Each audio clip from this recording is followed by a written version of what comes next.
who is ready to rumble. This is fucking hyping me up. This is such a treat. Bam, we're live. 8 seconds late. JR, what's up, buddy? What's up, man? Have we ever met? No, sir. Okay, well then I'm going to button up a couple of these buttons then. You wouldn't let him on the podcast, and Brian's been asking for months. Years. What was the reason? I'm sure it was valid. What was the reason? He's a master. He's a master, and no one cares about those guys. JR, you got tore up pretty good in the comments the other day for your texting while being on the show. Fuck, it's a tough crowd. Dude, killing me. That noise was there before we even started. I just love it how you're trying to make the show better, but instead you're getting just tore up and blamed for something you're not doing. Yeah, I'm like holding the phone like this, trying not to shake because my computer wouldn't work, and everyone's like, "Why is he texting?" Yes, Mr. Friend. Hi, good morning. Good morning from you're over in Europe, right? I know it's been a few weeks, but don't you usually unbutton your shirt more the first time you meet someone? Normally. I'm not wearing pants though. There it is. Thank you. Taylor, the outline is fucking brilliant, by the way. Thank you. I do want to say one thing about this. There's a bit of this show. So I had Hiller on last week. Wait, Savan, before anything, Patrick Clark, wow. Why is there a bright light accentuating the baldness of Taylor's head? Dude, should I turn that off? Hey, fuck you. Let me see if it's better if I turn it off. I ask for that in every show. Well, it's the light JR needs. There's like 8 windows in this room, and this is the only way you can actually see my face. People are lit based on how handsome they are. JR is the most handsome. You got the least light. That's way better. Natural okay. light. There's a component to these shows that's kind of like in my mind kind of crybaby-ish. It's like this. Yesterday I give my kids all a tiny little piece of chocolate, and instead of saying thank you, they start and then they never get chocolate, and they start fucking crying that who got the biggest piece. And I feel like that there's a piece to that in these shows. I'm all about like supporting the rule book. I'm all about Savan, they probably are comparing size because you talk about it so often on your show. That's true. Wow. Brian is heavily caffeinated and on point. So far, Brian is a 2 out of 2 for 3-point shots. So, I just like to throw that out there. Like the rule book shit really is bizarre when they can't follow the rule book or the criteria or the judging criteria, or we don't know how is this guy getting into the semifinals when this guy did better than him. But some of this other stuff, I just feel like, yo, these are the fucking events. Fucking do them. That's all I got. Okay, but this is whoa, Seven. Yeah. That perspective should be the perspective of all the athletes, and their coaches should be instilling that perspective into the athletes. Okay, but I think that there is room for people like us to potentially have conversations about elements of the programming that we like, maybe don't like, that we could see improvements on, or that vary from event to event, and the implications that those possibly have. Okay. And maybe it was just because Hiller's so aggressive about it too. Just in regards to like that rope climb one. Which is so strange. He's usually so docile. What was he so aggressive about, Hiller? I just this whole thing that rope climb one in specific, right? He really did not like that workout. And I'm just like, I'm thinking to myself, maybe I got moved a little bit by this too. This evening, I'm having the High Rocks champion on, Chris Ruglowski or something. And I was watching a video of her, and she was talking about the Spartan race competition that happened a few months ago. And she was complaining about the event. She said there was a wrestling event and it was single elimination. And I just reached a point to where I kind of like reached my threshold, I feel like, of athletes. Complaining? Not complaining, because there is a place to be like, hey, the rule was, and I'm splitting hairs with like the hip and still video. You could say Andrew Hiller was too nice on. If the fucking move, like that rule book saying you may do this or you may not do this, or we don't know if it's a step up or a pistol. I mean, that's just fucking batshit insanity. Where is the discrepancy in the rule book in that rope climb workout, though? But there isn't, and that's my point. Yeah. That's my point. We're not at this point. I feel like we are. It makes me. Sometimes I just feel like these shows, like this show that we're going to do, you guys have issues with the workouts, and not so much with the rules. No, we don't. Right? Yeah, to a large degree, the issues with the workouts. I think any athlete that has a lot of experience and knows anything about their craft and hasn't just, stupidly stumbled into their fitness will look at a lot of workouts and you just think, wow, I like that. That's a good test. Or I think that's fucking stupid. I think a good example of that is Matt talking about first cut from the 2019 games. He loved that workout and thought it was the perfect workout for what it was intended to do. You don't hear Matt saying when he thinks something's extremely stupid, but you can probably see it on his fucking face. Well, let's use something else. The swim event. I think a lot of people agree that the swim event in Africa shouldn't be used in a semifinal. But it doesn't matter. But for me, I'm like, fuck you, do it. If there were sharks in the water, I would understand. But there's not sharks in the water. I thought South Africa. I love that event for the record, Sevan. You do? Okay. Okay, so here's my deal with the swim event, Sevan, and I'll allude to you always talking about precedent. Right. If you tell the event organizers that they have freedom to do what they want, and you let them do a swim, now precedent's created. So next year, if I want to do a high rocks event, I want to have a massive heat with all the women and all the men in one heat, 1 hour long test, and then I want to do a lift later that day, I can do it. Because you've told me I can do what I want. I just have to have a long test. I just have to test endurance. And then when does the next semifinal say, okay, we're going to do a ruck off-site? And then now you've set the precedent of being able to do whatever you want, and you can't bring that back in. You can't reel that back in once you started it. Okay. I hear you on that. I'm sort of jumping the gun here, but I have this question for you. Are you a proponent of all the semifinals being the same? Yeah, I'm a proponent of the bumpers being much tighter. Let's put it that way. I'm a proponent of, if you're going to have 6 tests, they need to be standardized, and someone who's really good at programming needs to be doing the programming. Otherwise, the bumpers need to be a lot tighter, and they probably need 7 or 8.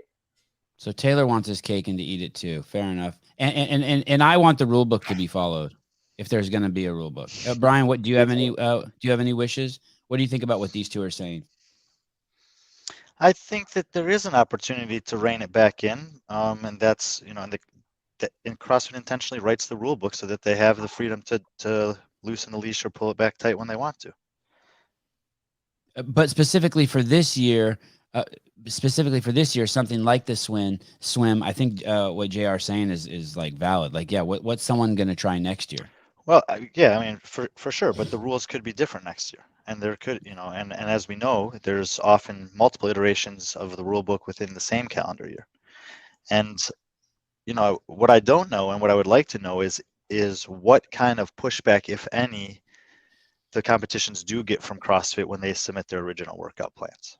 Right. Do we know that? Have either of you guys heard anything about that? Well, we know the bumpers, and based off of the bumpers, I think they're not getting much feedback. Because you don't think they're very strict. That's putting it lightly. Okay. Okay. So I think that's good. I think that's good big picture. This weekend we have 3 semifinals. Some people, I don't remember who I was talking to, but someone was saying that this week is better than all the other weeks combined. So this is a huge week. That was me. Okay. We have Australia, which is huge, obviously. We have Europe, and we have the syndicate, correct? And look, we should clarify the reason why this weekend is so big and so important is because in each of the next 3 weekends, there's 1 of 2, and then 1 of 2, and then 1 of 3 competitions that won't have the quality and production of a broadcast that the other 7 semifinals will have. Those are going to be Cape Town in week 2, Far East in week 3, and Copa Sur in week 4. That will have minimal broadcast relative to the other 7, and therefore there won't be as much content to consume. Additionally, the women's field in the lowlands, by any metric you measure it, is the deepest women's field in semifinals, and you have both reigning champions competing this weekend. It's interesting that you use the media coverage as the metric for how big they are. I would focus it primarily because I would focus it primarily on the competitors. Like, who cares how good the media coverage is in Africa? Like, Well, because right. whatever number of viewers you're able to host on site, I don't think there's any sites this year that have the capacity to seat more than 5,000 fans. And on a CrossFit production of this caliber, you can expect to have upwards of 100,000 viewers. It's 20x. And if you only have 2 competitions in week 2 and 2 competitions in week 3, and half of the competitions that week don't have a broadcast, then that's just a lot less opportunity to tune in and find out what's going on. Right. Irrelevant of the fields, but Well, if you add on top right. of that the fact that the fields are extremely competitive, especially because of the few qualifying spots in Australia, all of those things stacked up together is why I think this weekend is so critical for the entire semifinal month. I just see it the other way around. I see as the ice cream as the athletes and the cherry as being the media. But I hear you. No. According to Dick Butter, Cape Town's going to be broadcast on ham radio. Right. That's pretty Well, funny. we'll see. And I mean, Cape Town did have a broadcast on Facebook last year. Ham radio. God, and I think that there will be a way to follow along with all those competitions. I just don't think that it will have the same level of support and accessibility as the rest of them.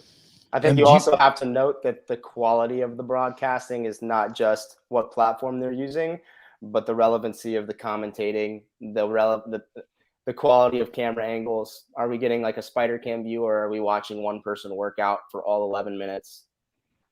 Well, that part's definitely true. We keep seeing that obviously at the games. We've seen that for forever. Are you Brian? Are you commentating? You're commentating Lowlands, yeah? No, I'm involved with the production of the broadcast, and we're going to do our best to make sure that that doesn't happen. Cool. I believe in you. Okay, so it takes a team, but I'll try to be a valuable part of that team. As I was saying, the first semifinals are this weekend, and to get to the semifinals, you had to participate in the CrossFit Open, which was open to everyone. Then from there, you graduated to the quarterfinals, and then from there, you went to the semifinals. The first topic we're going to hit on. God, you're good, Taylor. The first topic we're going to hit on here, yeah, it's really cool. I was freaking out this morning on how we were going to do this. Because I'm fucking clueless compared to you guys. Let's talk about the lack of variance or the well-roundedness of the workouts to get here from the open to the quarterfinals to the semifinals. Do we all agree that we got the right people? Más o menos? Más o menos, yeah. Okay, but there still is some issues with variance. And can you explain what you mean by that? The first example for me, which a lot of people made note before me making no note of it, are the first 2 open workouts. In the first workout, you have an upper body press and the wall walk. You have a jump in the box jump over, and you have a pull from the floor with the dumbbell snatch. And then in week 2, out of 3, you have another upper body press out of the burpee, another jump over the bar, and another pull from the floor and a deadlift. And when you look at those 2 workouts, for sure, there's a lot of difference. It's just not it's not a lot of variance in movement pattern in a 3-test event. You have 15 workouts, and those 2 workouts of the 15 are no issue at all. You have 3 events, and those are 2 of them, then it's a little bit of an issue. And I want to preface that, but I think the team programming this was rushed. They fired Dave, I don't know, however many weeks before the Open, and this team of people is probably like, fuck, what do we do? But that's besides the point. Yeah, that's the first example for me. JR? Has CrossFit ever made a statement about the open programming in regards to Dave being fired, other than the fact that they were his workouts and they were changed a little bit? Other than that, I haven't heard anything. Okay. And I think the most valid point, and I think I've heard Brian make this up too, is when you only have 3 workouts, you have to be extra, cognizant of the movements. Yeah. Anything, JR, that you want to add to that? Yeah, I mean, I would probably echo all of Taylor's sentiments and also add that for the greater community that's involved in the Open, they have a goal of moving on to quarterfinals, knowingly not going to be competitive in that stage. But when you leave out something that is a little bit more strength biased in testing, it kind of leaves the community feel a little bit empty. People have been working on skills all year, but they've also been working on getting stronger so that they can show that. And with only 3 tests, to have 225-pound deadlifts and ending at 135 thruster can be heavy or moderately heavy for some, but not really showcase their strength, so to speak. Brian? And that's that's a particularly an interesting concept when you think about how heavily weighted a singular, strength test has been in other formats like the last chance qualifier or an online semifinal or an online quarterfinal that has, a few more tests than that. And one of those is singularly that. And then to have it be so far from that, in terms of absent in the open, makes me just ask the question of what is the open actually testing for? And I think I even wrote an article about that. Like, we might have to reshift our expectations for what the open is going to look like if this continues to be the format for the season going forward. I think the bigger question, though, on top of that is, if this is what it's going to look like going forward, is this taking the sport and the community forward or not? There's an article, I forget maybe it was Hiller who brought this up, but the article that Glassman came out with in the CrossFit Journal talking about not sacrificing the difficulty of a workout for the sake of inclusivity. And it feels like that's what the Open's doing now. But is that going to drive the sport and the community forward, or just make shit easy?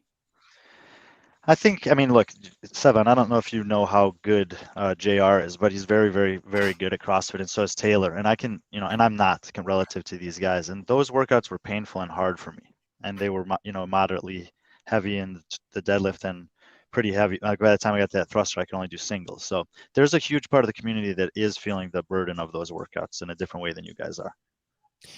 Good point. And I've been super duper clear. The open annoys me because it means nothing. When we have people writing on the cover of their journals, athletes, the open means nothing. It annoys me. And it annoys me that it's only 3 workouts too. I think it should be 5 workouts. And, and I think probably most affiliates would disagree with that. And I do give a fuck what they say because the events are at their facility. But I think it should be a 5-week event. And I do think that Adrian Bosman has alluded to the fact that you shouldn't get comfortable with 3 tests, even if we keep 3 weeks. So I would expect 4 scored events next year in the Open, even if it's only 3 weeks long. Okay, that's a good clue. Can you pull up Quad Zombie's comment? Let's see where I don't see it. I'm excited to see Taylor compete in the adaptive division. Oh shit. That's pretty fun. And I would even say if you add more tests for the Open, then just decrease the percentage that move on to quarters. 10% is so big. Let's make no mistake. There isn't an athlete missed out on quarterfinals that is saying, I would have made it to semis had I made it to quarters. No one's saying. I agree with that. Yeah. What you're saying? No one says that. Yeah. No. Right. That's a good point. What do you think? Well, we'll get to that in a second. There were two videos. I can't remember. There were morning chocolate videos that I watched yesterday, and one of them, I think it was morning chocolate one. Maybe it was Andrews, but it was basically alluding to the fact that the semis are also part of a money grab. I think that's a little harsh to say that because I remember when Brian made the semifinals or quarterfinals last year, he was really excited. And so it's really easy to point the blame at CrossFit and be like, hey, it's a money grab. That's why they're letting 10% of people get there. But the people who get there are genuinely excited. On the other hand, Brian did have some concerns early on in the year, like, hey, what the fuck? He saw some huge percentage of people who made it to the quarterfinals who don't actually do it.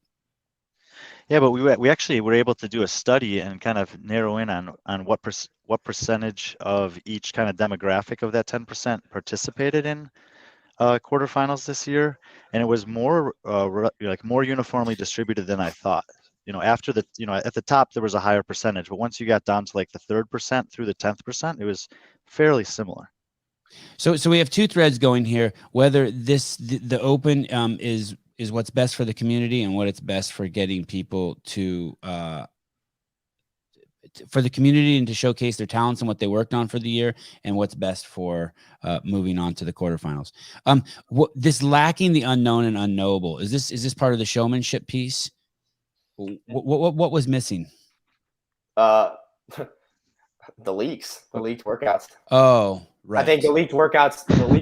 I actually liked that shit. I loved it that we were on air and I got to at least in terms of the Open. The example of the unknown and unknowable in the Open are the fact that they changed Dave's shuttle runs. That takes away the unknown and unknowable element of the open that there typically is. Typically, you see in an open something that people have never seen before. In this open, we didn't see anything that we've never seen before. Regular pull-ups. Except for a workout leak. Pull-ups, but pull-ups, that's not enough unknown and unknowable. Am I, exactly. The workout leak, that was new. I don't know about the pull-ups. I I mean, Taylor, I've said to many athletes, coaching over the years that, pull-ups will be in the open, but they're going to be chest to bars because it's far too hard of a standard to judge a pull-up, and that'll change people's perspective. Like, oh, I got to learn those chest to bars then. Yeah, but were they thinking, oh, no, unknowable, let's throw this pull-up in there, or let's make it more inclusive, let's throw this pull-up in there? No, sorry, not that. This is something that probably should come up periodically throughout this podcast. This only matters because they fucked up quarterfinals. If they hadn't screwed up event 3 up, no one would be talking about this. And I disagree. I mean, I don't know if I agree or disagree, but we shouldn't forget. I mean, that was a huge train wreck. I mean, I think that's where there were fatalities in that one. Well, yes. And to the question that you asked earlier, there are athletes that have missed out on a semifinal opportunity because of CrossFit's decision to declare those scores erroneous. And people around the world have done the studies and shown that, but we've discussed that at length. I think what Tyler's point is that one mistake is forgivable, 2 mistakes is understandable, but when it starts counting up 3, 4, 5, 6 in succession, that's when people start to get aggressive. Yeah. And they're beyond mistakes too, right? There must be another word for them. A mistake is that the workouts were leaked, that someone hacked the PDF URL or whatever. It's not a mistake when people are showing you like, hey, that person, based on your rule book, this person should get to go to the CrossFit quarterfinals and this person shouldn't, and they're not doing anything about it. Then there's like some sort of complacent negligence at best, and at worst, something nefarious going on. The thing that I've seen as being a pattern this year is that there's the inability to foresee a problem and cut it off. And so you could take a big example, as we've talked about, with choosing locations like the Atlas Games and South Korea to host semifinals, which we identified potential problems for those areas of the world immediately and thought about potential ways to solve those problems. And instead, we see a reactive CrossFit to that after quarterfinals in the process of seeding the semifinals. Or you could look at a minute problem like the choice of the use of the word may when describing what you can do at the end of a workout in a master's category, and how athletes interpret that. And then when an athlete reaches out and asks you about it, instead of taking that opportunity to take initiative and reach out to the entire community of those athletes and say, hey, we made a mistake. That should not say may. You are not allowed to do this movement. You have to do this one. They respond privately, which still leaves open for the opportunity for many other athletes in that division to interpret it as they will if they don't take the initiative to reach to CrossFit. And I don't know why they're not taking the action to cut off the problem on the big scale and instead continue to address it, as things are evolving and individually.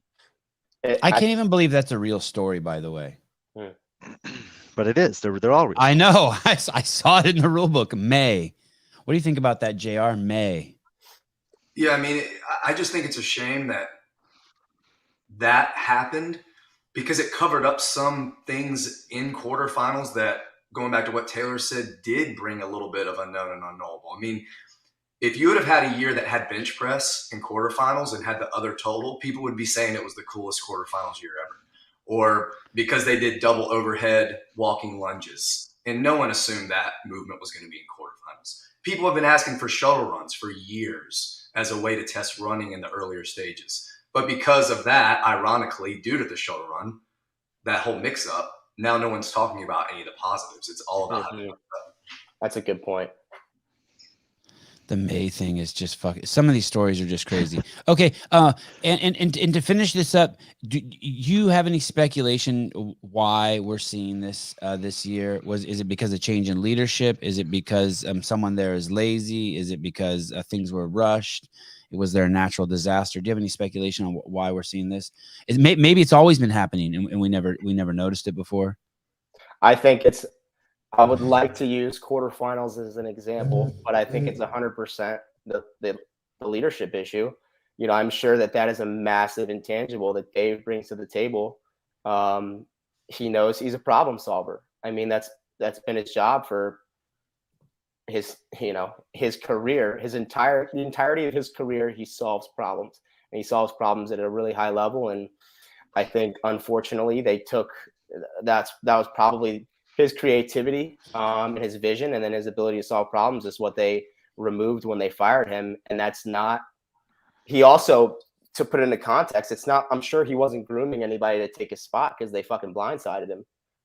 So it's not anybody who filled in the role's fault. They were, I'm sure, as blindsided as he was, but that's a big shame. He brought a lot of value, and there's a vacuum there. I'd agree 100%. And not just him, all over the company. There's a lot of things that happen when you lose leadership that I don't think other people realize also. It's not just that the leadership is gone, but it's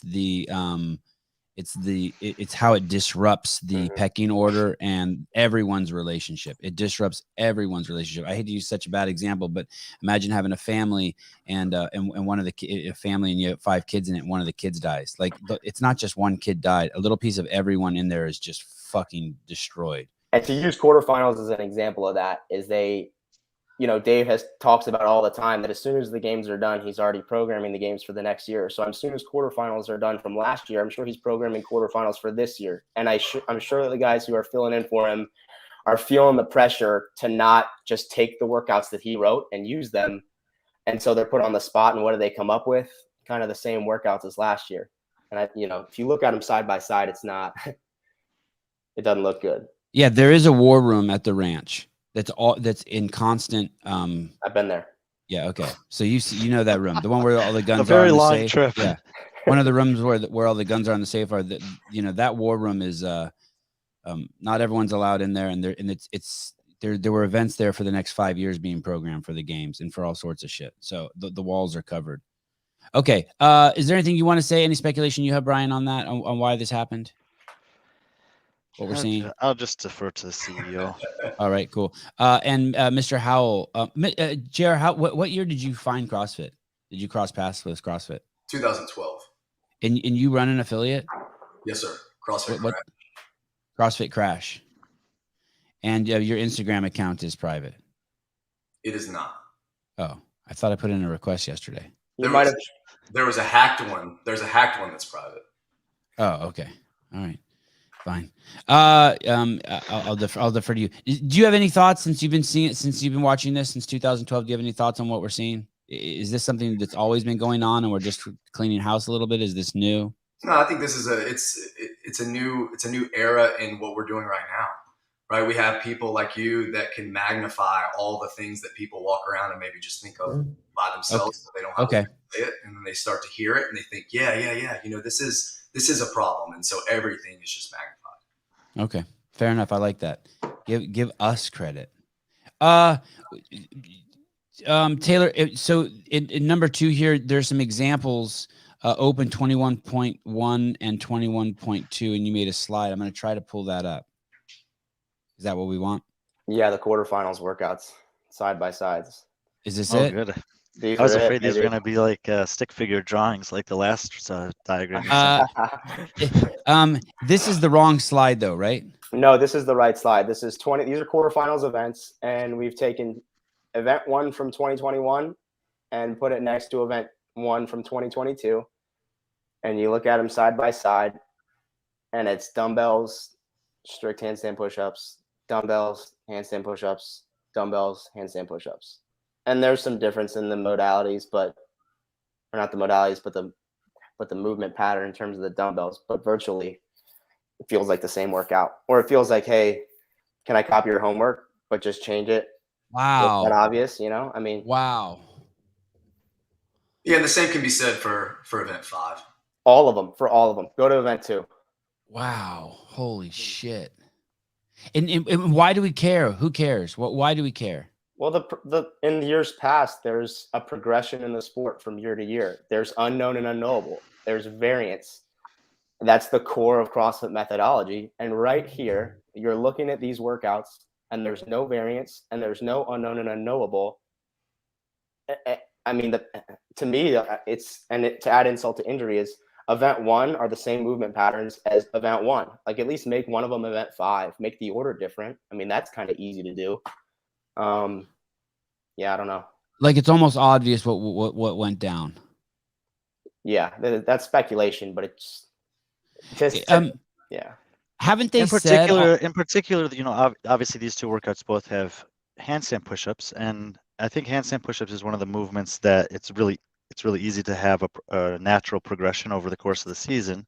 And in addition to this, you know, similarity here in the quarterfinals, we also had the new element from the 2021 Open, which was the wall walk, which was, you know, revisited again in this past season, evolving into a similar test with handstand push-ups in the quarterfinals. So it's at 2 stages of competition, But back-to-back years. I agree. You see progression, but you see progression in one test out of the 5. I mean, you look at a regional or the games, you see a progression of a movement within the context of a workout that's totally different. Sometimes you see a repeat. All 5 of these workouts are virtually testing the same exact thing that they did the year before. So the only thing they basically dropped the double unders. And there's no, for event 1. You can just scroll to event 2. I mean, you don't have to talk about the events in too much detail. Event 2, you have an upper body pull, a GHD sit-up, and a pistol squat. An upper body pull, a GHD sit-up, and a pistol squat. Wow. And the argument to be made is that this isn't a progression, but it's actually a regression. The workout's a little shorter and a little easier, I thought, this year. Easier because we both have single leg squats. Oh, you think the muscle up's easier than the rope climb? No, I think the volume was easier. Okay. And maybe maybe the claim is you're testing something different, but No, I think it was all the athletes that barely got into quarterfinals, or the masters athletes that never do GHD sit-ups and they had to do 150 to 180 and they couldn't walk for 3 days. Well, do more GHD sit-ups. You say the .com workout should exceed the fitness of the fittest on earth, not, hey, we're going to make things easier this year so we don't make people more sore. It's Boz's first year and only months after they fired Dave. Give him a break. Give him a break. Here's the thing. I don't know if Boz is programming these, and I'm not up for giving anyone a break. I agree. I agree with the break. Yeah. I don't. Additionally, Sevan, you know as well as anyone that yes, it's his first role in this, you know, in this position absent Dave, but he's been there firsthand seeing this for a long time. Yes. He's been there firsthand, but it also the firefighter can't show up to my house and it be his first time, like fucking going through the window, and I give him a break. It doesn't work like that. That's what I'm agreeing with. Okay. Yeah. I'm not giving anyone a fucking break. But I think it's important to note that just because Boz is extremely good at being a head judge and has been there for 10 years, that doesn't mean he can just fill in Dave's shoes when he wasn't, 100%. He has his job for a reason, and they kind of threw him into the fire, and that's not his fault. He's doing the best with a shitty situation, I'm sure. Right. And I do think he's implied in interviews that he's done that he is very much replicating how Dave handled programming this season by having a display in his garage there that he looks at where he lays out, the workouts over the course of the season, maybe also from previous seasons, and he's using that to help guide the programming for this year. And he's been on the seminar staff. He was on the seminar staff forever. Yeah. And he was a flow master, obviously. And then he was creating online seminars. I mean, the guy has no shortcomings. Maybe it would be easy to argue that he was the best person to replace Dave. He may not even be 5% of what Dave is in that. I don't know. But also, no one gets a break. Yeah. Like, I don't think anyone gets like, we're not in that place to give anyone a break. I don't think this isn't your wife made you muffins and they don't taste good, so you give her a break and say, oh no, they're fine, honey. It's not like that. And this isn't speaking to say what Boz's shortcomings are. It's speaking to how good Dave was at what he did and how big of a fuck up it was to just fire him with no warning. Right. Well, how about the defense? How about using this defense? The timing was a shit show. How about in whoever's doing the program, Adrian's defense or whoever's doing it, that they said that they were going to keep it the same, that they didn't want to rock the boat much this year. I feel like I heard that message. Hey, we're going to try to keep things kind of steady. We're not going to add a lot of new things. I didn't think that they meant the programming. I thought they meant more along just on how the big picture organization was going to go and the athletes getting to the games. That's what I thought. I thought they meant the structure of the season, and that's what athletes were complaining about? They weren't complaining about new programming. They were complaining about, hey, can we have semifinals for can we plan on doing semifinals in May or June and not know when we need to travel? Or can we plan on a 3-week open? Can we plan on quarterfinals here? I don't think they were talking about, hey, give us the same workouts as last year so we can practice them all year. Watkins says, what if we knew the event programmers were certified? This would give the community faith that events would be quality while retaining freedom. How do you allow freedom but retain quality? What the fuck is certified? Yeah, I agree. I like the idea, though. I like the idea of fixing, but yeah, what is certified? He probably has a definition lined up for it. And it probably he's already written the course. He's already written the course.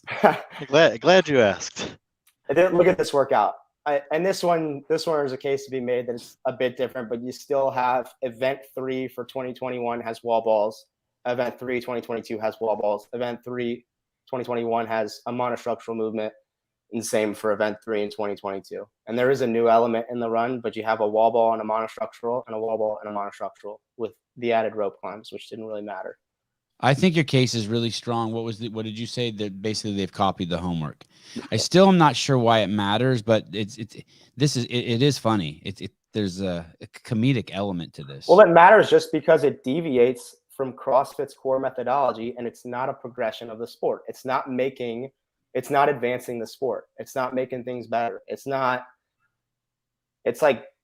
going back to the fucking triple option in the NFL. No one wants to watch that. People want to see Patrick Mahomes drop bombs. They don't want to see fucking, it's just a regression. That's the issue with it. Football's the game where the ball looks like that, like two cones put together. Depends on where you're from. Okay. What could you do to this workout? What if they changed the wall ball height to 20 feet and had the men use a 10-pound ball? They made it a 30-pound ball, and you took out the rope climbs, and you made it 5 rounds per time, 25 wall balls, and 25 shuttle runs, or 20 shuttle runs. 25 shuttle runs. Oh, I mean, you make it a 20. So boring. Well, dude, so is event. I thought event 3 from last year was amazing, but it was boring as shit. The round of 16 shuttle runs, I was like mind-numbingly bored. I can't imagine doing 5 rounds of 25, Taylor. Come on. I mean, triple 3. That's another mind-numbingly boring workout to watch, but it's a great test. So we're not. At least you can run it. At least you can run in a linear line. JR, are you on board with this? That there isn't a sort of an advancement. The only example I can think of whenever Taylor says that, also JR, is, and maybe I'm off base, is when that time that Dave introduced the 100-pound dumbbell to the regionals, and everyone was like, "Holy shit!" Well, that's a great point that you make, because that's at the regionals level. And the only thing I would push back on Taylor by saying is I don't think the quarterfinals round is the round to progress and push the sport forward. I think the best athletes let's say above 100 out of 120, like in North America, are going to move on pretty much based on whatever test you give them. But I do think it's important that the next round of competition, and then obviously at the games, the sport is progressed and the needle is moved a little bit. This is asking what you would change about it. This is something Brian and I have talked about a lot. And it maybe is a bigger picture with kind of the state of the world over the past couple of years, but they pigeonhole themselves so much with the equipment list and what they can use that it's hard to not be a little bit redundant year to year. Brian made the point, why don't you just say at the beginning of the year, hey, you have a year with your affiliate, you have athletes that are going to be doing quarterfinals in the open. You need to get heavier wall balls. You need to have a rower and you need to have an echo bike so that we don't have to struggle with the idea of never testing monostructure before you go to the in-person events that send people to the CrossFit Games, where it's tested 4 or 5 or 6 or 7 times. Go ahead. I agree that the important stage should do that at the regional level, but at the same time, nobody joined CrossFit because they wanted something easy. People don't go to a CrossFit gym to be coddled and to feel inclusive. People go to a CrossFit gym to be like, what I'm doing isn't working, and I want you to make things hard for me. And at the same time, the open progressed from year to year to year. Thrusters. I mean, look, 2018, was that the year where they did like 105 chest to bar and thrusters? That's not brand. It's a little different. And there was like no time cap on that workout. It was like, hey, you get 20-minute time cap, finish it, no matter who you are. I like what JR is saying, because you know what, I want to piggyback off that once again. It's because it's the open means nothing, and I interpret what JR is saying is the quarterfinals are just an extension of the fucking open. Like, in my opinion, get rid of the fucking quarterfinals and make the open more real. Jason's That's that's where you can potentially fold in the money grab conversation, because in the sense of the open has traditionally been 5 weeks, and the length of time between when the start of the open and the end of the individual quarterfinals is now 5 weeks, and during that 5-week period of time in both models, you're minimizing the field down to 300 athletes or whatever it is, or it was. And I'm okay with them making money. I know it's fucking expensive running the games, but sell a fucking $100 shirt, you know? And if that's the case, Sevan, Yeah. and the open plus quarterfinals is comparable in terms of what it's accomplishing in terms of progressing the season, then you're actually getting 8 workouts in the time that you used to get 5 to do that. I'm missing. Am I supposed to jump on a conclusion there, though? No, that's No, a I'm good just saying point. that you can look at it in a different way. You can say they're having the same time period to get the whatever the size field is down to the tip of the spear that are actually competitive for the game spots, and instead of doing it in 5 workouts, they're actually doing it in 8 workouts or 9 Right. workouts. Right. Good point. I Right. didn't think of that. Here's the next event. I pulled up event 4 comparison. Big difference. There's big difference in the movements, but it's still a max lift for event 4 from year to year. So now we know next year event 4 is going to be a max lift. So you better be getting stronger. Right. And finally, the event 5 comparison between 2021 and 2022. This was also very egregious. A snatch, a burpee, and a little bit of rowing. Man, I can't believe this isn't being talked about more. This is quite remarkable. How similar they all are. Wow. All right. Quarterfinal test infographic. Okay, sorry.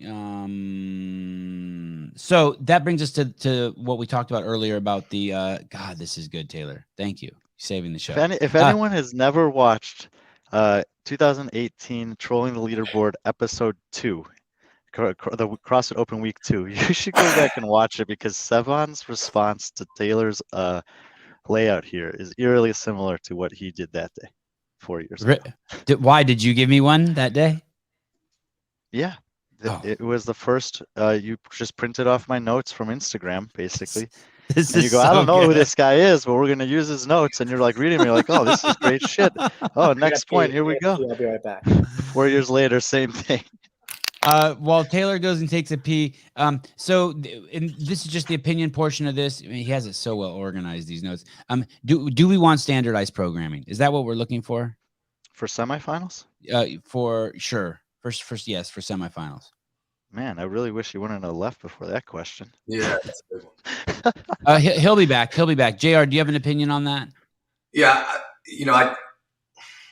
there's something that can be said from a fan's perspective, watching the same workouts week to week to week to week, getting to watch them get faster and faster and faster because the athletes have more time to prepare for them. But there's one thing you didn't talk about. Were the right people at the games? Because they all took the same tests. They all had the same amount of time as their competitive field to prepare, and they all excelled and performed the best on those tests.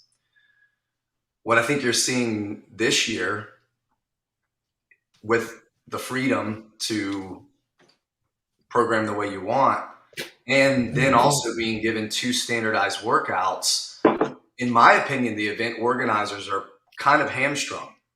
We can go ahead and get into this if you want, talking about the 2 mandated workouts being the lift and the legless rope climb workout. If I'm an event organizer and those are the 2 tests I've been given, so now I have 4 to work with. And you get an event like the legless rope climb workout, which in my opinion, and others think so too, is a little bit dated for the level of the athlete. You're going to have probably 20 athletes at Syndicate and at Torian and at Lowlands within about 20 to 25 seconds of each other. It's outdated, to put it nicely. So wait. Sorry. What's outdated? The workout. Oh, okay. But when you stepped away, what we're trying to figure out is, should we have all the semifinals be the same in every region? There's an program. argument. I think briefly, there's an argument to be made for if they're doing a standard, if they're only going to allow 6 tests, someone really good has got to do it for everyone, or have extremely tight. I think if they're doing 6 tests, it's got to be one person and standardize across. And if they're doing bumpers or parameters, they got to be really tight, and you probably got to give them a little more room, especially if you're going to give them your own 2. What about this? JR also mentioned, are we getting the right guys to go to the games? You're getting the right, maybe 15 to 20. Out of how many? 40. Wow. What do you think, JR? I've never heard that. Wow. I think that's a little harsh. I think it's probably more like 30.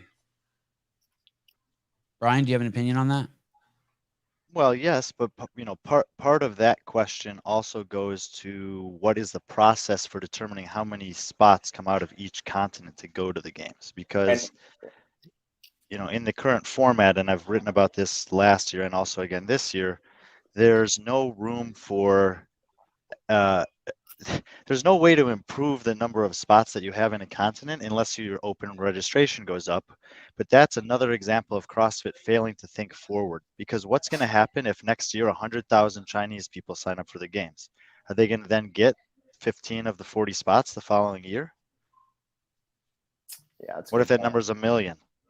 The other thing to be said is, what are the right guys, and who's defining that? And that's defined by the season's programming and the emphasis that they place on the 10 general skills.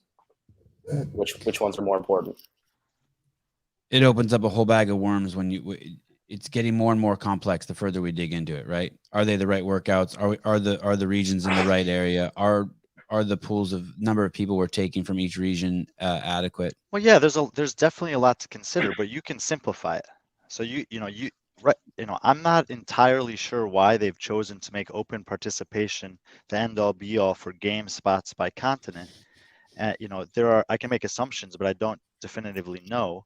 But what I believe is that there should be at least some element of merit where it's like, no, this region is consistently performing excellently with the number of athletes they do get at the games, which creates opportunity for them to open up spaces for younger athletes in that region to get to the games and see how they would do. Because if not, we know that there are athletes like Scott Panchik and Ben Smith and Annie Thorsdottir and Tia Toomey that can just keep taking a spot for 6 and 8 and 10 years. And if you only have 2 or 3 spots in that region, then you never have the opportunity for growth in that region at the highest level of the sport. I agree. It needs to be way more structured, and kind of like a meritocracy. And on the flip side of that, with the regions that aren't performing at the elite level at the games, they can lose a spot, but they always will have an opportunity, and always should have an opportunity to earn it back. And I've written a proposal for this. Some other people have talked about different solutions. I'm not saying mine's definitely the best solution, but I do think that there should be some performance-based, element of who gets to be at the games.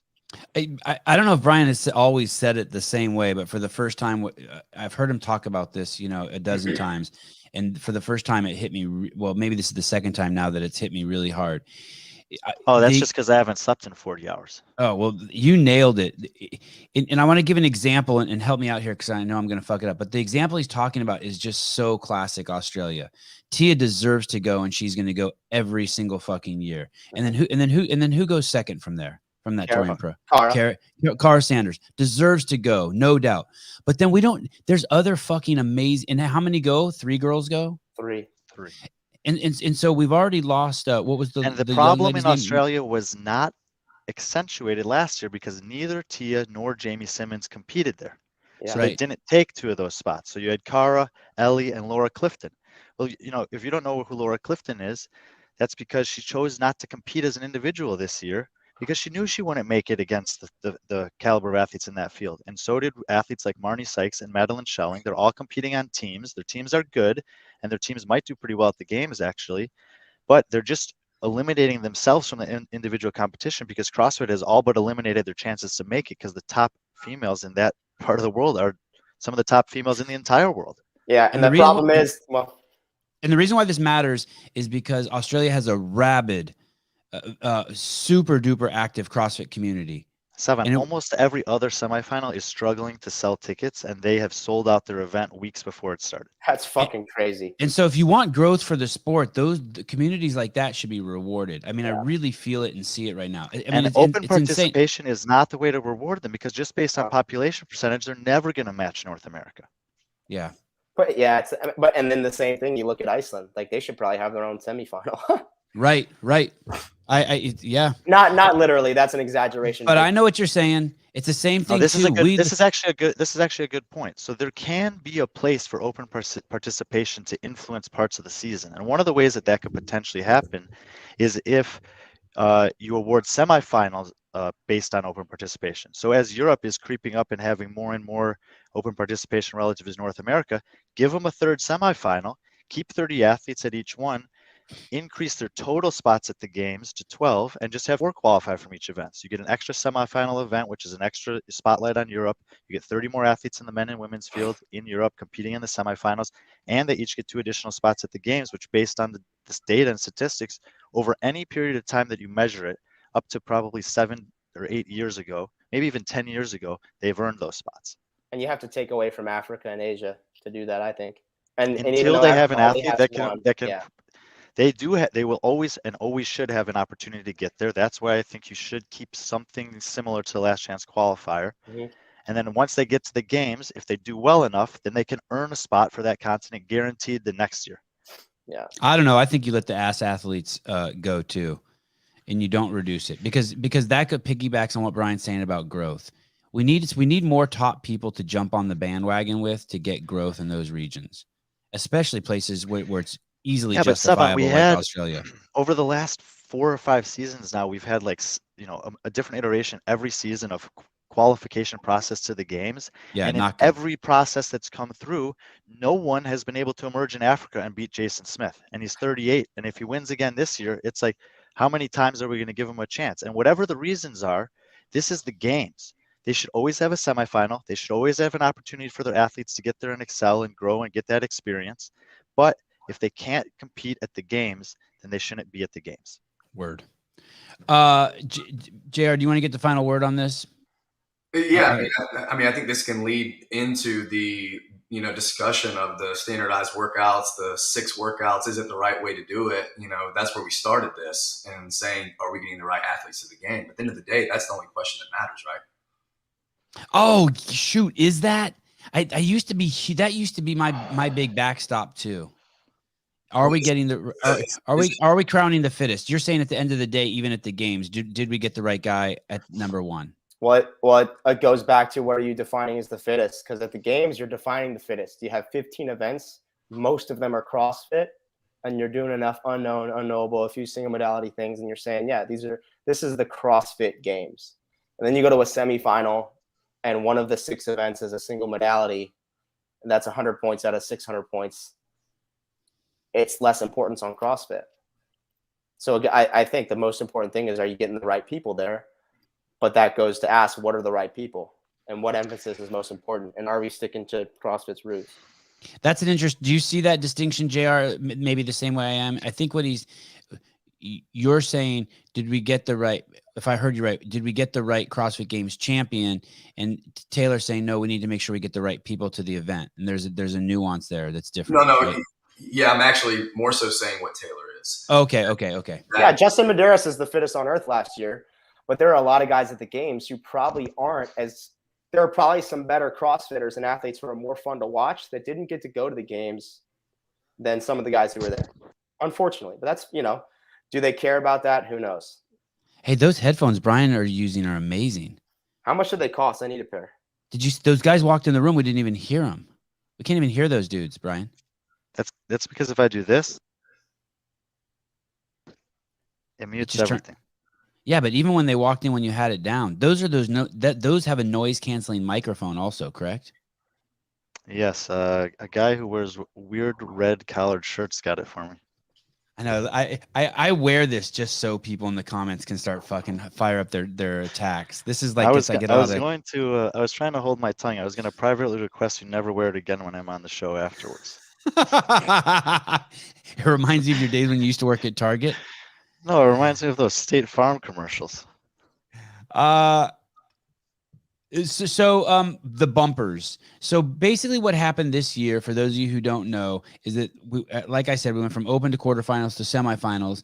And the semifinals, people are always asking, are they programmed by HQ or are they programmed by the event organizers? And this year it's a hybrid, which is 4 of the events are programmed by the event organizers and then must be approved by HQ. And 2 of the events are have to be within certain parameters. No, two of the events are exact. They are exact. They're programmed by CrossFit.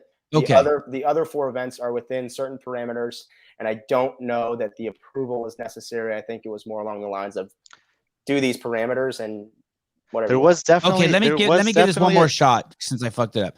2 of the events there's 6 events at each semifinal. You have to have 6. You can't have 10. 6 events. Okay, so that's one of the rules. You have to have 6 events, and 2 of the events are given to you by HQ. Hey, this is what it has to be. It has to be Fran and Nicole, and these other 4 have to be within these and these things that you guys keep calling. Not Nicole. These things that you guys keep calling bumpers. So, and we're going to talk about what the bumpers are, right? Yeah. Okay. So these are kind of the rough Taylor, outline. Do you from know HQ. what the bumpers are? We know what the exact bumpers are. Oh, good. How hard would that be to get? You say that like it would be some sort of like it would be difficult to get. No, okay, right. Because they sent it out to all the I'm assuming event organizers, the directors of these events. Well, the actual 2 events weren't that hard to get either. You mean before they were released? I mean, I think there was a little bit of discussion going around the community before there should have been, and that's another thing that wouldn't happen in years past. No, there definitely wouldn't have been that kind of discussion. But I think it's another thing where they have to send these 2 workouts out to 10 different semifinals.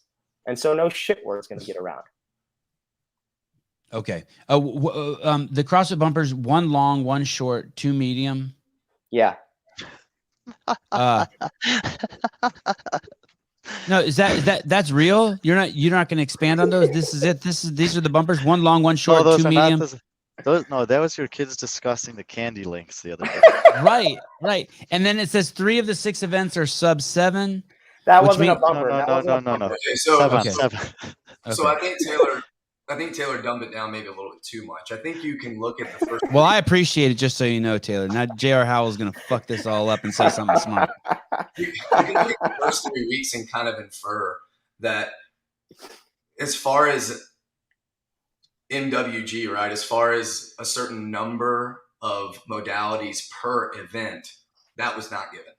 But what is given is everyone needs to have something with some high power output, need to have something that's a little bit more of a sprint and feel, maybe something under 7 minutes, something longer, right? Something with a time cap probably in the 20s or more, which you see at the first 3. And then 2 others that are somewhere in between, which is kind of where most of CrossFit lies, right? Somewhere between like 8 to 15 minutes.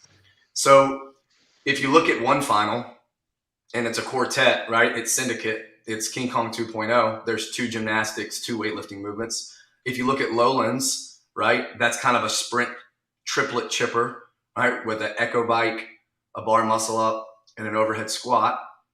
And then you look at Torian, okay? And theirs is monostructural with a row, monostructural with a double under, and then a deadlift. There's no rhyme or reason, right? They chose to do 2 sprint triplets at the end with around the same time domain, and King Kong's was a little bit different in feel. It's 3 rounds for time. So we can already tell that it's not like they said, your final has to be this and has to have this in it. And your long test has to be this, and it has to have this amount of machine work. It has to have a high level skill, and it has to have a gasser movement or whatever. Where are you? Sorry, real quick. Where are you looking at those? Is that on the CrossFit Games site you're looking? It just came out of my head. No shit. Yeah, it's just from memorizing the workouts for the first weekend. You should have that looked at. That doesn't sound healthy. Sevan, the actual parameters were that they needed to have a workout over 20 minutes. They had to have a triplet, a chipper, and a power output workout. Say that one more time. Over 20 minutes, chipper, and a power output workout. And a triplet. Triplet, okay. Which are, those are very general and broad terms that are used to describe distinct styles of CrossFit workouts historically. That's a lot more specific than I thought it was. But I do still think that one long workout, I think saying power output is a fancy way of saying a short workout. One short workout, one long workout, a triplet and a chipper is still way too broad. And I think one way too broad of parameters, but also putting them in way too tight of a box if they're already giving them 2 workouts that are less than 5 minutes.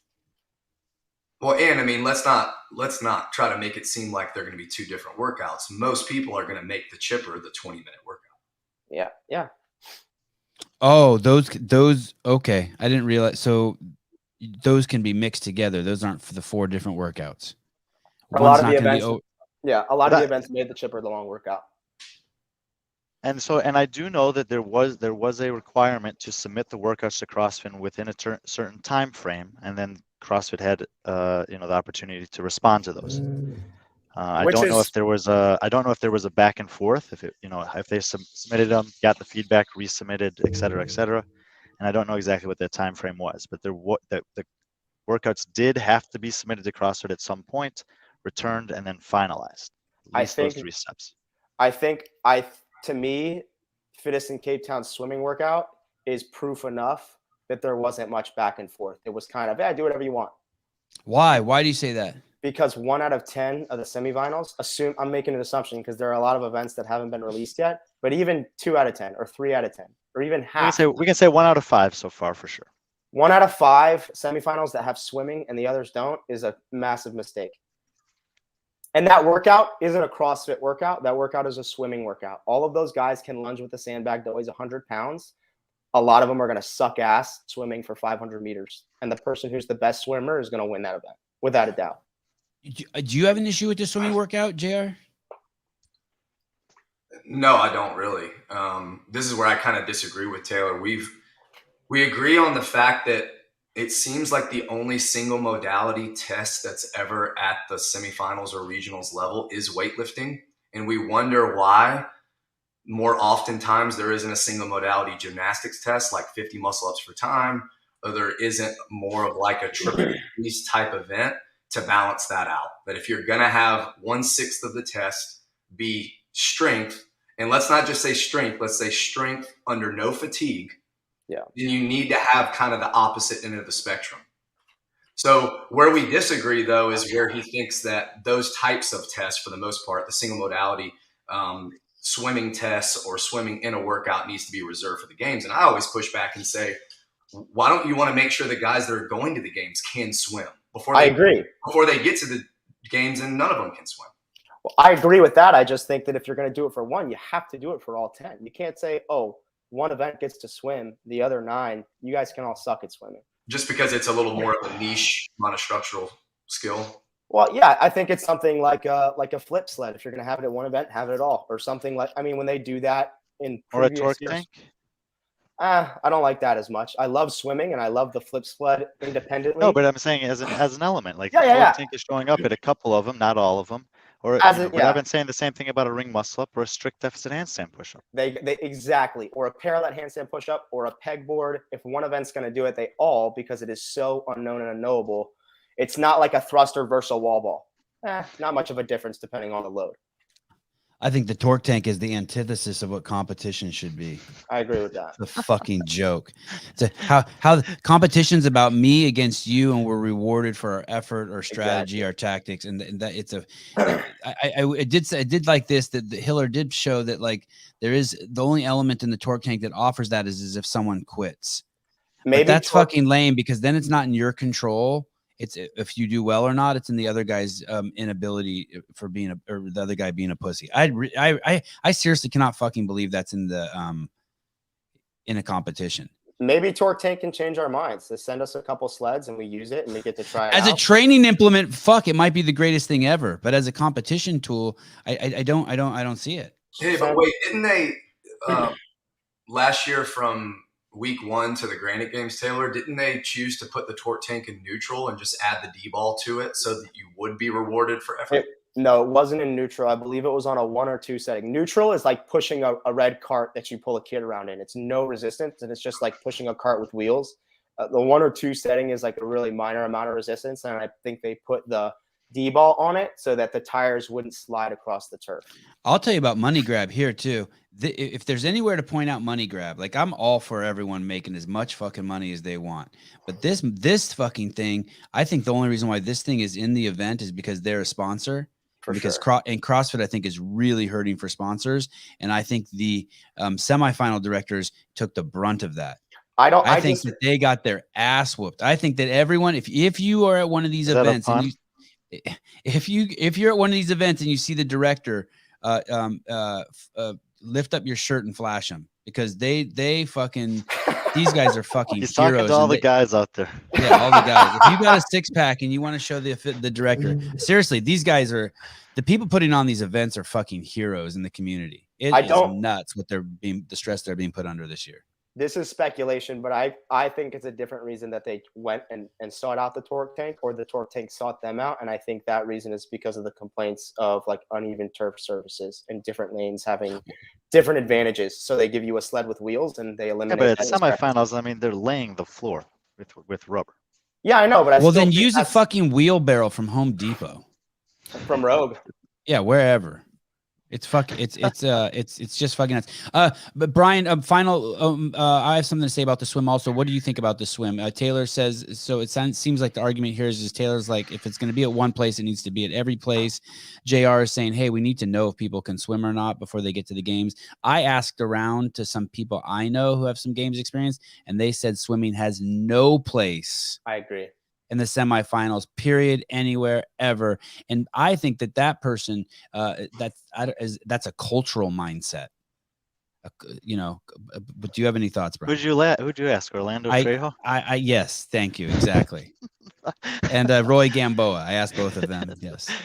I actually like the workout. I think it's a great workout, and I think that it's, you know, sneaky, especially if you're a marginal swimmer, because the skiing will take the arms away a little bit in the lats, and then you get the lungs and the legs with the sandbag hold as you do the lunges, get back in the water. That's an uncomfortable feeling for a lot of people, but I like it much better as a test at the games and semifinals. Yeah, big. So you're saying specifically as a workout, you like it, but JR and Taylor were talking big picture, like the either cultural or testing significance. I would say that swimming is, I would say that swimming is in the category of movement or test that if you're going to have it at semifinals, you should have it at all the semifinals or none of the semifinals. Can I give one closing thought on this too? Please. I think overall, what matters to me more than anything is that the 6 standard events are CrossFit. And if you're going to test single modality out of one of those 6, then it doesn't matter what single modality you're going to test, because there's an argument to be made that something like climbing or something like swimming or something like running are way more important as a human being to be able to do than a 1-rep max back squat. And you look at the context or the history of human movement, like how do you navigate the earth? I mean, that's why I think a pegboard is great, or a legless rope climb is super important, and it should be weighted as much as running a mile. Exactly, it should be weighted as much as a lifting single modality event. Certainly, maybe not more. There's an argument to be made that maybe more, but if you're looking at the 10 general skills, at least as much, and certainly not less. And so, it's my opinion that the 6 events should be CrossFit. At a regional, none of them should be single modality. And you bring the single modality at the games when you have 15 events to balance it out. And you can bring multiple iterations of single modality. Exactly. Tests. You can do weightlifting. You can do gymnastics. You can do a run, swim, run. Justin, we are still trying to figure out. Yeah, he just got someone sent him the link, like the CrossFit press conference, and he just showed up. So we're trying to be polite. He's handsome. We'll deal with it. I'm a nobody. Semifinal events so far: syndicate, heavy machines, bias, with no high level skills that you would like to see at this level, that would possibly separate them. True, false? How would you like to weigh in on that, Brian? I mean, they have a deficit kipping handstand push-up, and they do have a moderate number of ring muscle-ups, but yes, it's generally lacking in high-scale movements, especially at the rep volume relative to the monostructure elements and the excessive amount of squatting that's being tested. Can you give us some examples of these high skill movements, just for those of us who don't know shit? JR. Like what?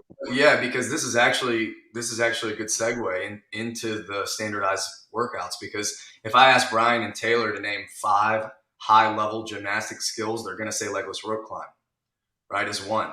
Well, Okay. like I said, the event organizers were already given that test. Okay. So they're not allowed to say, well, can we make it 15 rounds? Or can we make it 20 rounds? Or can we change it to pegboard? Or can we make it 2 every round? So when you say, just to be clear for people listening, JR, when you say they were already given the test, those were 2 of the 6 that were mandated. mandated, correct. Okay. Okay. So if you say, there's lack of high skill, and then now you're thinking as an event organizer, okay, well, they're telling me to test upper body pulling strict strength. Whether I think it's an appropriate test or not, this is already given to me. So what can I do with it? Nothing. So do I need to, what other skills can I pick to balance that out? Because something that Dave would always do, and I thought was so cool, is that year to year, sure, as Taylor was saying, single modality workouts, right? There would be a lift. But think about in 2013, it was a 3-rep max overhead squat with a transition into 30 burpee ring muscle ups for time. So you cool. had those 2 single modalities, but they were back to back in a way that the person that could lift the most, if they couldn't recover and get ready to do 30 of those, they would take a hit, and vice versa. In 2014, I think it was 2014, they did hang snatch, short transition into max handstand walk. Something I thought about was CrossFit could have just said this: the complex has to be event 1, 2-minute transition, event 2. So cool. Rope climb. So you're testing that Explain strength. that to me one more time, because I'm not fully getting that, but explain that work. So I think a lot of other people might not be getting that. Okay, so CrossFit gave those 2 workouts, right? The 3 cleans, 2 front squats, 1 shoulder overhead, and the 10 rounds for time legless rope climb, shuttle run as the mandated workouts. But they said you can put them wherever you want. Instead of saying you have to put the lift as event 1 and you have to put the legless as the final for event 6. I'm saying, for the event organizers even, if you just take those 2 tests, this is another topic of making it 7 workouts. Yeah, 7. But you put those first 2, you say event 1 and 2 are those 2 workouts, but this is how you serve it up. You do the lift, you transition 2 minutes, you do the legless rope climb workout. They're scored separately, but now there's a little bit of strategy. There's a little bit of, hey, is the guy who lifted the most going to finish last on the legless event? You do something to make it a little bit more 2022. What was the other event that they gave? That's why I'm not understanding. Those were the 2, the lifting event and the legless event. And what's a lifting event? Tell me what it is. 3 cleans, 3 cleans, 2 front squats, 1 jerk. And I think even better. Right. I think JR's idea is amazing. I like it even more if you do the legless event first, 2-minute transition, 3 attempts at the lift. Sure. Did anyone do that? Can any of the semifinals still do that? Could they do that? They can't. Well, they could, but then you have 2 events that are in a 30-minute window of each other, and then you can only do 4 more events. I think what JR is saying is that would have been great as a 2-scored 1 event test, and you have 5 additional separate tests. And I love that idea. That's an amazing idea. Yeah, and I think there are some nuances of it that might not be pleasing to athletes because of the format that they're mandating the lift, where it's 2, then 2, then 2, then 2. If you lift first and I lift last, I have a lot less time to recover from my last lift before that rope climb event. So you make it a little different, but I think that you could it could have been framed that way, and it would have been clever and creative, and I think received generally more positively. Well, that's an easy fix. Oh, but theoretically, someone still could do it at one of the semifinals. You would just score them as 2 separate events, and then have 4 more events, and you're at 6, right? Well, but then you kind of. I don't like that. If you do it as a 2-part 1 event. And I mean, Sevan, the other obvious reason that you're going to have 2 uniform workouts is so that once you have the eventual list of games athletes, that you can look back at those 2 workouts and say, okay, well, of these 40 guys that eventually made it to the games, who was the best lifter and who was the best on this legless rope climb test? But because they're in different orders of the competition, it's not an apples to apples comparison, because you're going to see guys here in the lowlands that are fresh legs and ready to go, running fast and jumping up that rope. And you're going to see others that are doing it after a horrible, brute beatdown workout, day one, event one, over in Australia, and they're not going to be as fast. I think the other thing to note is we already know they're all going to be within the same time domain, and it's not enough separation on the legless event to really mean anything. And I think the other thing that I just find ridiculous is we already know who's going to win these lifting events, because Rogue Invitational did this event, Dubai CrossFit and Wadapalooza did this event. And we've seen a lot of those guys at all three of those events. And there's nuance, a little different each complex, but we've done a clean and jerk complex at three of the massive off-season events, and we know what's going to happen. How's that exciting?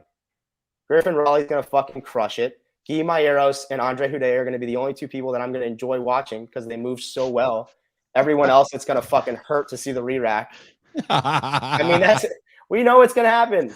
That's crazy. Hey, I wonder if you're going to see this at the games too. Probably. Oh, yes. well, yeah. What do you like about the programming at the Torium Pro?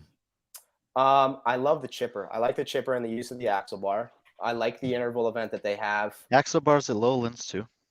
Yeah, well, the deadlift. I like the axle bar deadlift. I think that's a little more traditional. I think them doing an axle bar thruster is cool, and it's gonna fuck some dudes up, in a good way, not in a bad way. I like Lowlands too. The only thing I didn't like about Lowlands was the time cap, but I think I know. I have some insight onto that. I know a lot of people are concerned about the time cap on the Devil's Press workout.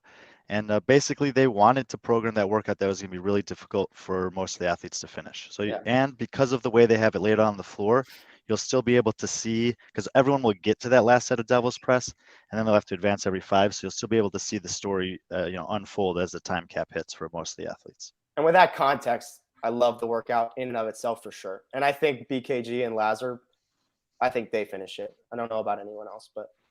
And they've tested it multiple times. I mean, it's meant to be tough, but it's a great example of the fact that everyone's asking about that workout, and I wouldn't have known if I wasn't involved on the back end of it. But I think that that's something where we can have more opportunities going forward to maybe talk to event directors in the lead up to these things about some of the programming, so we can maybe get some of those insights, because there's oftentimes are thoughts that go into some of the programming that look kind of suspicious or unusual to most people, and rightfully so. But once you talk to the person, you get a different perspective. And I will say this: I love a tight time cap way more than I like a fucking 11-minute time cap for a legless run. I mean, that's. And there's two other things about tight time caps. One is it's way better to have one in an individual competition than a team competition, because no one knows what's going on in the team competitions, or they know a lot less of the athletes and teams on the floor anyway. So you want to have people finish so they can at least see who the top teams are. Yeah. And secondly, if you're going to have a time cap that's tight, have something at the end of the workout where you can still see on the floor who's ahead of you. The visual, yeah. I wish I knew how to traverse this on the internet so I could pull up these events and we could look at them. Too bad Caleb or Sousa or anyone. Sousa. I didn't want to work that hard and give you all that. Sorry. No. You did fine. You did. Hey, you did fine. So it's not on you at all. Were you gonna say something, Jer? No, they hit it. Okay, good. So we like the Torium Pro programming, and that is this weekend also. Lowland, do they have the torque tank? The twerk tank? No. Okay. No, they probably have the least like odd objects implements in their programming here. Which I'm good with that. And going back to, so I understand what you mean by having a tight cap. You don't mind a few people finishing and a few people not finishing. As long as that's the intent, and it wasn't like we didn't have anyone test this, but we think this is how it's going to be, and then they're like, oh fuck, this is way too hard. Right. But it seems clear that they know it's going to be hard, and if that's the case, I love it even more. Okay. Lowlands Throwdown, good programming, time cap exception on event 5. We just talked about that. Okay. I was sorry. I was trying to see if I could pull up an event and be. Did we talk about? Just loosen a button on your shirt, Sava. Okay. Thank you. Struggling Now, to breathe over now there. I went from working at Target to being a State Farm guy. Did you guys talk about the Mac, the distance on the Echo bike? No, that's bad. Oh, we're moving to the Mac. I thought we were staying on week 1. Is That's that and is that bad for what we talked about earlier? Not in this show, but Taylor, when you were on last time, in regards to you're not rewarded because the on the Echo bike for distance, the harder you push, we got the Yeah, same problem that we have with the torque tank. JR can speak to this, I think, a lot. I don't know. I can. Yeah, well, actually, his first question was talking about the machine bias at Syndicate, and I think that's something good to discuss eventually. Let's do it. We're going to talk about one that has swimming and one, whatever. If you look at Syndicate and you have people that say that it's more machine biased, and you look at the Echo Bike workout, there's 60 calories total, there's 60 dumbbell reps total, and then there's, I don't know, I think it's like 450 or 600 feet of torque tank pushing. And you say, okay, well, you have to come out hot and you have to go hard on the round of 30, or you just can't make up the ground in the end. Maybe that was their goal. Maybe they wanted you to do that. So then you go to the ski workout, and yes, 150 calories on the ski, time-wise, is much longer than the wall ball reps, than the GHD reps, than the handstand walk. And then if you look at Jackie, I think Hiller talked about this yesterday. When you stay classic to Jackie and you make it a 1K row to start and end, you do take out a little bit of the risk with rowing for calories, putting out a little bit more power, trying to make up more ground on someone at the end or pull ahead from the beginning. But in that workout, no one's going to row 130, but let's just assume that they did. That's 6 minutes of probably an 11-minute workout spent on the row. So over half of the time spent on the workout on the row. Does that mean it matters more? You can make the argument that if you row a 135 or a 140, you're only gaining 10 seconds, which can easily be made up on the 60 chest to bar pull-ups. So it's an interesting conversation depending on the athlete. But one thing that can be said is that on those machine type workouts, this is going to go down a big rabbit hole. Do it. Let's just assume Jason wins Syndicate and does really well again for 2 years in a row. So it was Mac last year, it's Syndicate this year. And they're the same event programmers. If I'm Jason and I have a survey every year that says, where do you want to go?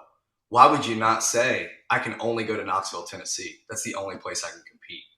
Because everybody has a bias. Every event organizer programs to certain things that they like or they think is important.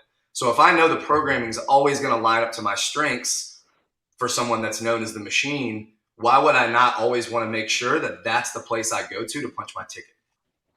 Again, and this is and that's one of the two. It's a big argument for the standardized program. But it's also an argument for the randomization of the semifinal draws in the continents that have multiple semifinals. But was it random? But we don't know how they're doing. No.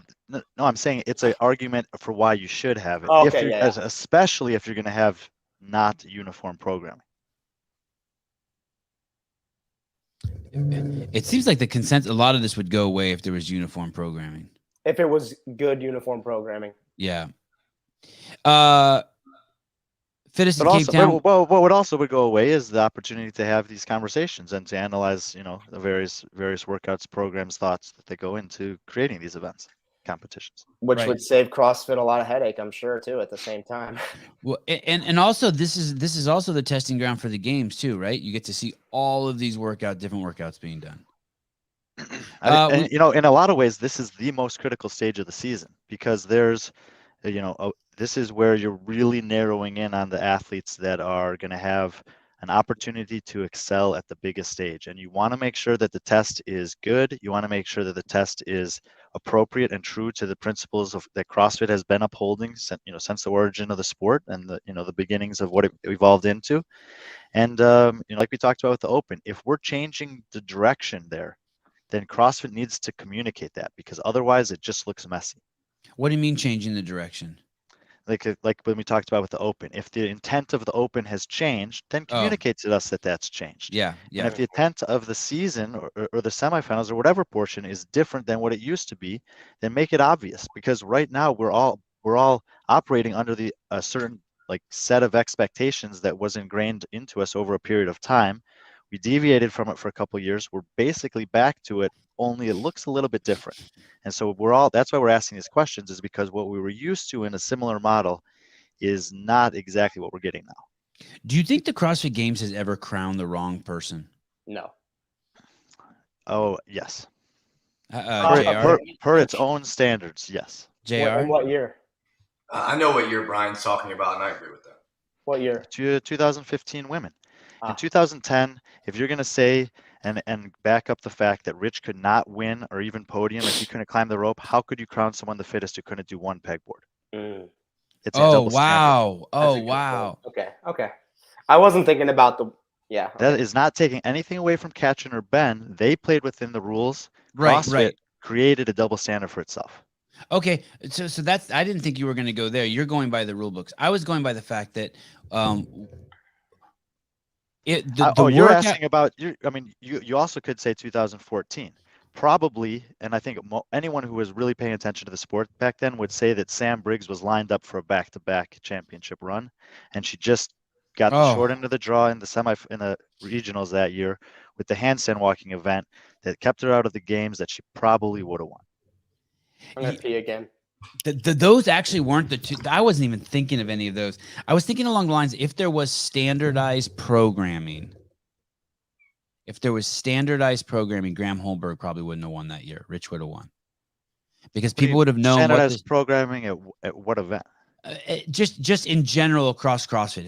If people look, I think that pretty much everyone would acknowledge Rich was probably the fittest in 2010, except he didn't have one of the skills. And if you don't have one of the skills, then you get a bad score on a workout, and someone who's pretty damn close to you passes you by, and that's what happened to him. Like and I don't think he has an issue with that at all. But that wouldn't be tolerated anymore. The sport's evolved to a point where if something showed up at the games, I'm not talking about something like muscle ups or rope climb, but I'm just saying if something showed up at the games that was new, and it kept us from crowning the person who was winning the games, it wouldn't be tolerated. There'd be just endless shows about it. And that's kind of depending on what it is, there's limited scope of what could be new, but there have been these, like when the pegboard showed up, everyone was like, pegboard, and people were like, what are you talking about? Like Greg wrote about the pegboard in 2003. Flips. Let's say flips. Right. Let's say backflips. Yeah. If those show up at the games and those become the distinction between who's the champion and who's the not, I think the triple communities. unders. Triple unders is getting out there too. You think we're going to see that, JR? You think we're going to see any of those ever? Triple unders or backflips? I think we'll see triple unders eventually. I think the scare with that has just been being able to judge them in person. Make sure it's 3 and not 2. But something that I've thought about a lot is things get progressed and weights get heavier, and we saw it this past year with wall walk into different handstand iterations into the freestanding handstand push-ups at the games. And you think about pulling. Well, you have rope climbs, and then you have legless rope climbs at the games, and then you have pegboard. And now if you're not practicing pegboard, you're not doing what you should be doing. Dave is, I've always probably read a little bit too much into it, but he's always made posts, I think, in his office with a climbing wall in his background. And I've always kind of wondered if he could figure out a way to have a climbing wall, a big climbing wall with like 8 or 10 lanes that are identical where the pegs are. And you would progress upper body pulling into climbing, because climbing, anyone who's done it knows how hard it is metabolically as well as muscularly. And, that could be a situation where someone's just never done that before. They've never been, whatever. I don't know how you do it safely, but something like that, I think, could come out like the pegboard, and people wouldn't be up in arms about it if someone didn't know how to do it. This is how they do it safely. It's already a sport, and they do that exact event at a really high level, and there are championships for it. They have the same layout, the same lane, and each artificial wall, you have a crash pad underneath, and they probably put you on an auto belay, and you just fucking climb that thing as fast as you can, or you make it like a 15-foot height or an 18-foot height. You just call up Rogue and say, we want to do this, and they'll say, okay, we'll make it happen. Exactly. But I love that idea, because again, it goes back to what is it really important for a human being to be able to do, and dude, climbing is up there. We have 2 more big subjects left. I don't think we have time for both of them, so let's just blow through this first one fast. Why aren't the organizers asking for help and and who could they ask for help? We don't know that for a fact, though, that they're not asking for help. Right? I think some are. And to Brian's point, help in what regard? So this idea that I think JR put it out. It's a fucking really cool idea. Putting two events together. Is there that level of brainstorming going on that could help? That even within some of the criticism we're giving for the boundaries that the semifinal directors have to work in, are there creative things that can still be done to make these great events? And we're saying, yeah, fuck yeah, there are. Are they asking for help to be able to do that From CrossFit? From anyone? From anyone. Like how many semifinal directors reached out to Rich or to Josh Bridges or to Chris Spieler or even to Dave Castro? Did they even reach out to Dave and were like, hey, will you do this programming for me? It seems like, yeah. I think some events are hiring consultants and asking questions, and some aren't. I don't know for a fact. I could probably find out, but I don't know if anyone reached out to Dave. But that Probably seems no like one. seems like a no-brainer. Blows my fucking mind if that's the case. Right. Or J.R. Howell here. Or Rich. I mean, let's face it. None of these guys think they need help. And when I program my events, I don't think I need help either. I may have people that I ask, for a little bit of feedback from, but at the end of the day, you trust yourself and you trust the ability to make a really balanced test. I just think it's been made even a little bit more difficult with the caveat of two tests having to be the same. I think that makes it more difficult on the organizers than if they just said 6 events go. Yeah, I agree with that. But I also think to the degree of, what JR is saying is true. They think they can do it best themselves. But this goes to now, what are the parameters for getting hired on as a semifinal and programming these events? And how do you interview someone for that? Because there's only a track record of a few people being able to do it successfully. Credentials as defined by Tyler Watkins. Well, I also think picking people who are high profile could be good for your credentials or experience, Brian. But he used that word earlier, I think. But yeah, but Seven, a lot of those people are also still heavily involved in coaching, programming, or competing in the sport, and therefore I think would be eliminated from being a good option in this part of the season because of their bias. Just because of the proximity to to certain athletes, training methodologies, etc. Rich being an example of that, but the other two examples I have are Dave. One, why would you not ask Dave for help? He would probably freaking jump at the chance. And two, Josh Bridges and Chris Spieler did a lot of the online programming for the Rogue Invitational events. I think for both of them that were online. And I thought those was it 2020 and 2019 that were both online? Or they might have, but they all those people have those. Well, not all, but some of those people have biases. But you eliminate the bias when you take Josh and you pair him with Chris Spieler. And I thought those. Seven, I gotta get going. Okay, bye. Kyle will be asking Dave to do the programming for the California Hormones game. So that's known. Thank you. Okay, number 6. Our standard. Brian, thanks for coming on. By the way, he's gone. Shit, that was really cool. That was a good surprise. He hit me up this morning, by the way, and he's like, "Wow, cool lineup." And I said, "I'll send you a link." I'm like, "Where the fuck are you?" He goes, "I'm in Europe." I said, "Awesome." That was fun having him. Finally, this fabulous outline that Taylor Self has made for me. We get to the end of the show. Our standardized 6-test semifinals programming. These are things that you're suggesting that would make it better, correct? Yeah, I think I can speak for JR. We did this together, and I think this would create a really good regional, essentially, for all 10 events. A balanced test that hits all the modalities, that tests all the things you want it to test, and is CrossFit, and doesn't really leave anything out. Hey, dude, do you guys do that or just tease that? Because I got a coach at 12, remember? Do what? Actually get off the air? Do you want us? Yeah. Do you want me? Yeah. Me and Savant can go over it, and you jump off, but I'm going to give you credit where credit's due. Savant, he said an hour, man. I'm not trying to get out of here for no reason. You do you, buddy. Thank you. Thank you for coming on. I really appreciate it. You're always welcome. And then there were 2. I wish we could touch mustaches. Okay, let's do this. You're saying that there should be a standardized test. A standardized test for every semifinal. Yep, fair enough. Check. We just need to get that signed off on. I'll get on that right away. You're saying that there should be several iterations, meaning this thing should be hammered out long in advance.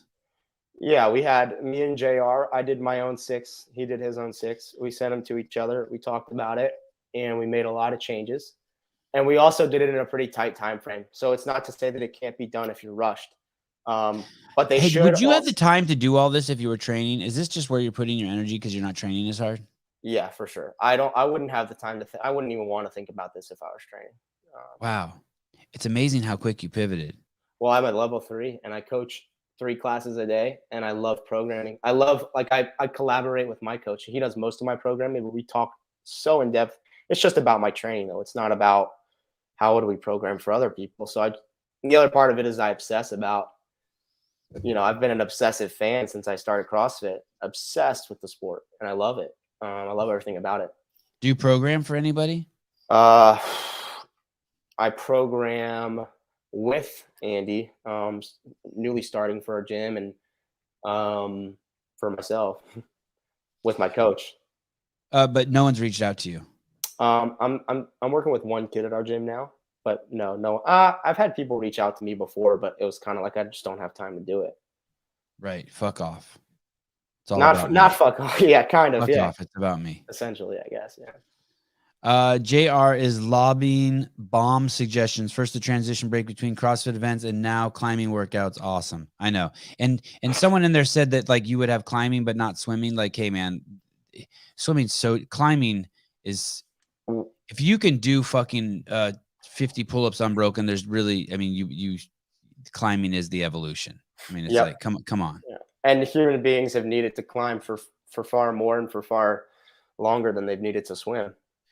Collaborative effort. By collaborative, what do you mean? I don't know if I like that. You mean like all the people, all the semifinal directors collaborating together, or what do you mean by that? I think no. When I say collaborative effort, I meant between me and JR for these 6 workouts that we came up with. That would be a great test for all 10 semifinals. Okay. I thought this was advice for HQ. Okay. No, I also think that's great advice for HQ. I think they have 2 options. If they were to decide to standardize, they can say, hey, we're going to give you these 6 workouts and you're going to do them. Or they're going to say, hey, we're all going to meet 5 times over the next 2 months, and we're going to bring a list of workouts. Everyone's going to bring their own list of 6 workouts.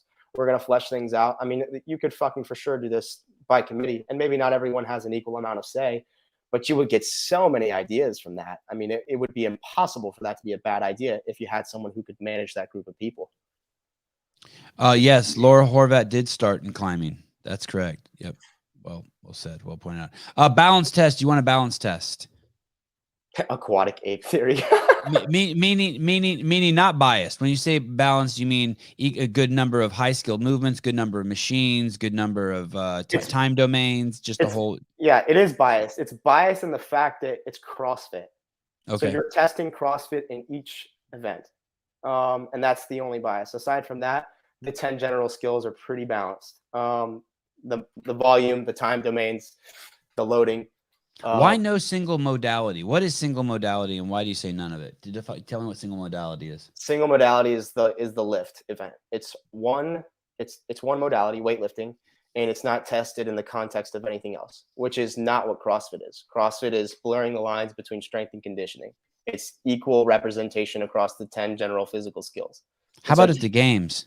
I love it at the games because you can balance it. Like Brian said, you can balance single modality. You do. I mean, the 2018 was a good example. They did the CrossFit total. They also did 30 muscle ups for time. Okay. And I think they did a long monostructural event as well. So you balance it. You have a gymnastics, a monostructural, and a weightlifting event, all single modality, all worth 100 points. How many events do you need before you can get that balance? Can you do that at Can you do it with 7 events? What if they had one more event? I don't think you could test single modality with 7 events and call it. I mean, 12 events. Maybe you could test single modality with 7 events, but you would also have to have a CrossFit workout, like similar to 2018 regionals. 2018 regionals is a good example actually, because you have Linda, which is single modality, but it's still a triplet. You have bench press, squat, clean, deadlift, but then you also have the gymnastics workout, which is muscle ups, pistol squats, handstand obstacle. So that's still single modality in terms of gymnastics, but it's a triplet. So you have these single modality tests, but it's within the context of a CrossFit workout. It's Those not. all those movements were in the same workout. That was a triplet. It was yeah. The workout was, I think, 13 muscle ups, handstand obstacle, and then you do a certain amount of pistols, and the pistols increase each round. And That's a then badass workout. I don't it was remember fucking that. well. That's what you get with Dave. His shit was on point. Have they thought about using the foam weights in the water? I don't know what you're talking about. Sevon, start having the thumb on more often. It's been kick-ass to hear his opinion. I know. Let me tell you something. I was fucking sweating last night.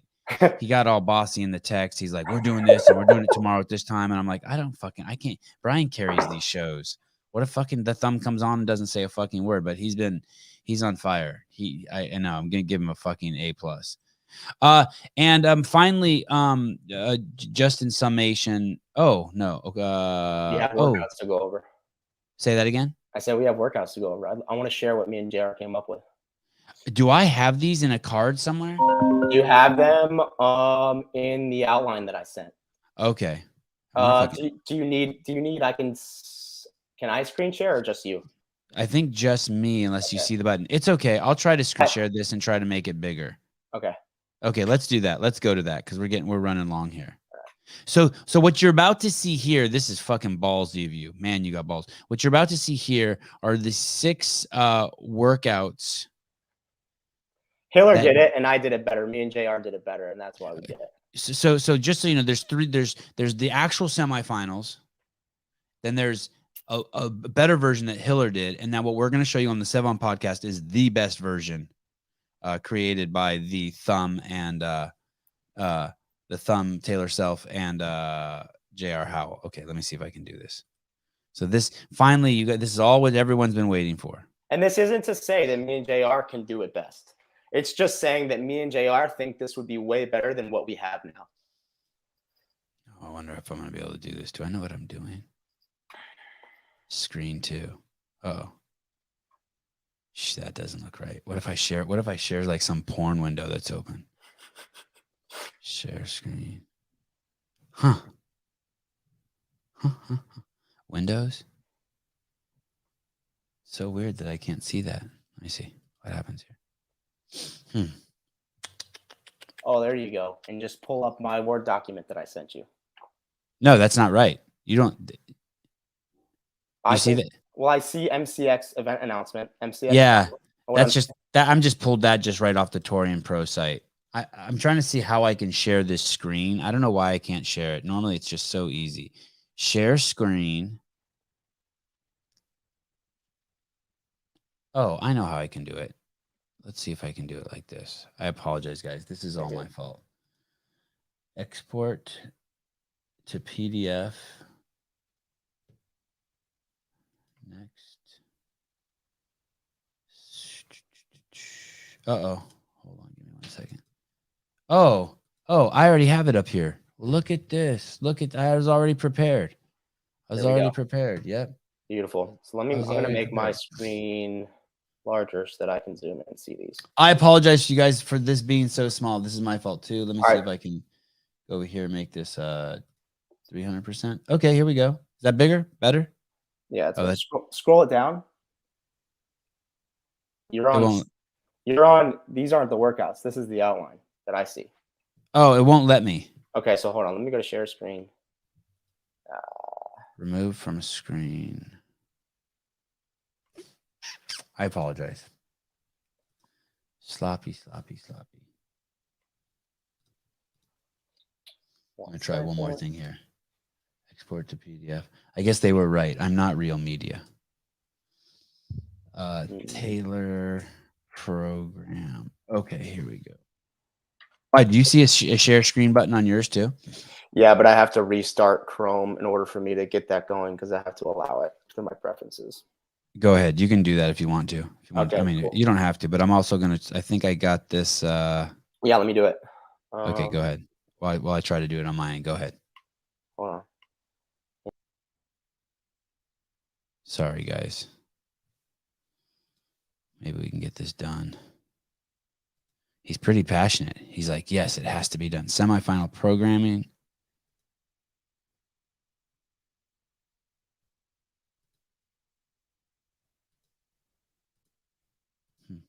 Maybe I have too many shared already. And that's why I can't do it.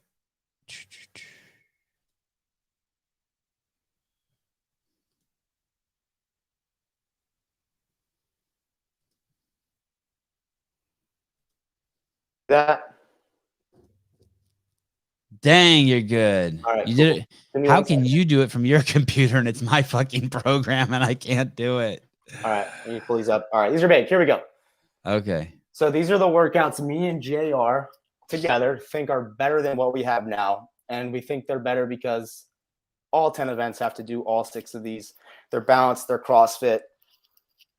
And you test everybody the same way. We think it's a better way to do it. A couple of them, like events 1 and then the clean and jerk event, we modified CrossFit's version to show a simple way that we thought they could have done it better. Event 1 is really simple, and I talked about it yesterday or the day before with Hiller. Instead of a legless, you just do 1 pegboard. That's a progression of the upper body pull, a big progression of the upper body pull, and it makes it relevant within the context of the workout. Now the 10-minute time cap or the 11-minute time cap is perfect. And the current one is legless rope climb to like 14 feet. Okay. And they have that as event 3, or they have it as event 1 also? The semifinals can do it wherever they want. Okay, gotcha. Okay, good. Okay, good. I love it. And the shuttle run you made 30 feet longer. Did you say that? Well, I think it could be 30 feet longer. I think when they did it in 2014, they called it 200 feet, but in all actuality, it was 170, and they moved a pylon. So same format for the workout now. 3, 2, 1, go. You start on one end of the floor and you sprint to the pegboard. You do your first pegboard. Then you run back to your pylon, advance it to the number 2, sprint back to the pegboard. You do your pegboard. Run back to your pylon, advance it to the number 3, sprint back to your pegboard, etc. I used to do this workout every Saturday at HQ for years. And I don't know how far big the gym was, but let's say it was 25 yards long. Yep. And I would put a bench on one end with 135 pounds, and I would do 10 bench press with 135, and then I would run over to the pegboard, and I would do a pegboard ascent, and I did that for 10 rounds. 10 pegboards isn't that hard. Wow. 10, yeah. It isn't. It's not. It's not. But you add intensity, and especially that density, you're gonna have people that are having issues. Right. And I guess that these are big men. They're not tiny like me. So, all right. Okay, good. Okay, event 2. I love it.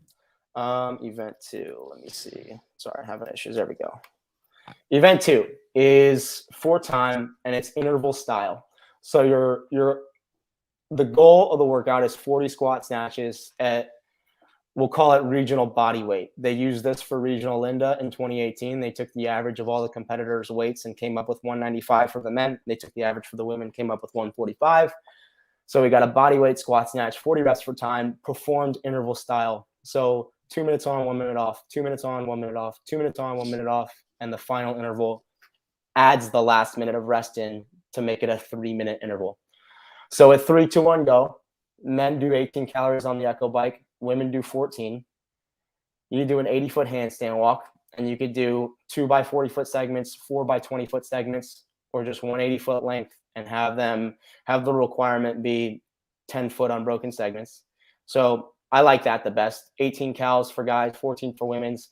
You handstand walk 80 feet down the lane, and you go to your barbell, and you start your squat snatches, and you have the remainder of that interval to get as many squat snatches as you can. And is that where your score is? Is squat snatches. So if you finish the 40th squat snatch, which I don't think anyone would be able to do in 3 intervals, in the 3rd interval, you're finishing that squat snatch in somewhere between 9 and 12 minutes.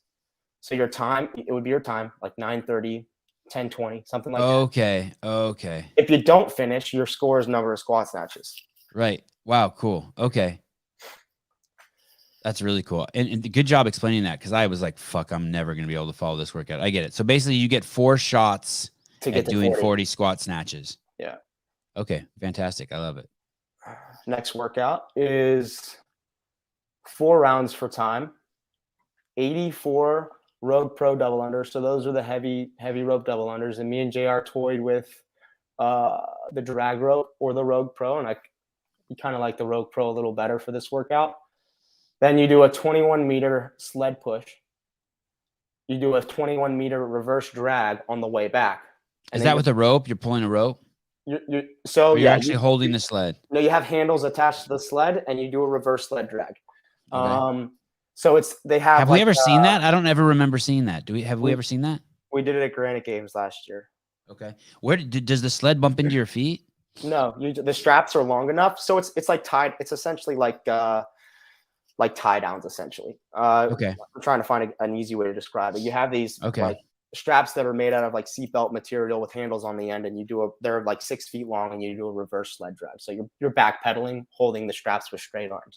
So you push it one direction, you drag it the other direction, you go back to your jump rope, you do another round, and a final round. And when you return your sled drag to where your jump rope is, you pick up your 2 kettlebells, 70s for the women, 70s for the men, 50s for the women, and you do a 42-meter front rack lunge to finish. So you get an element of a race in there.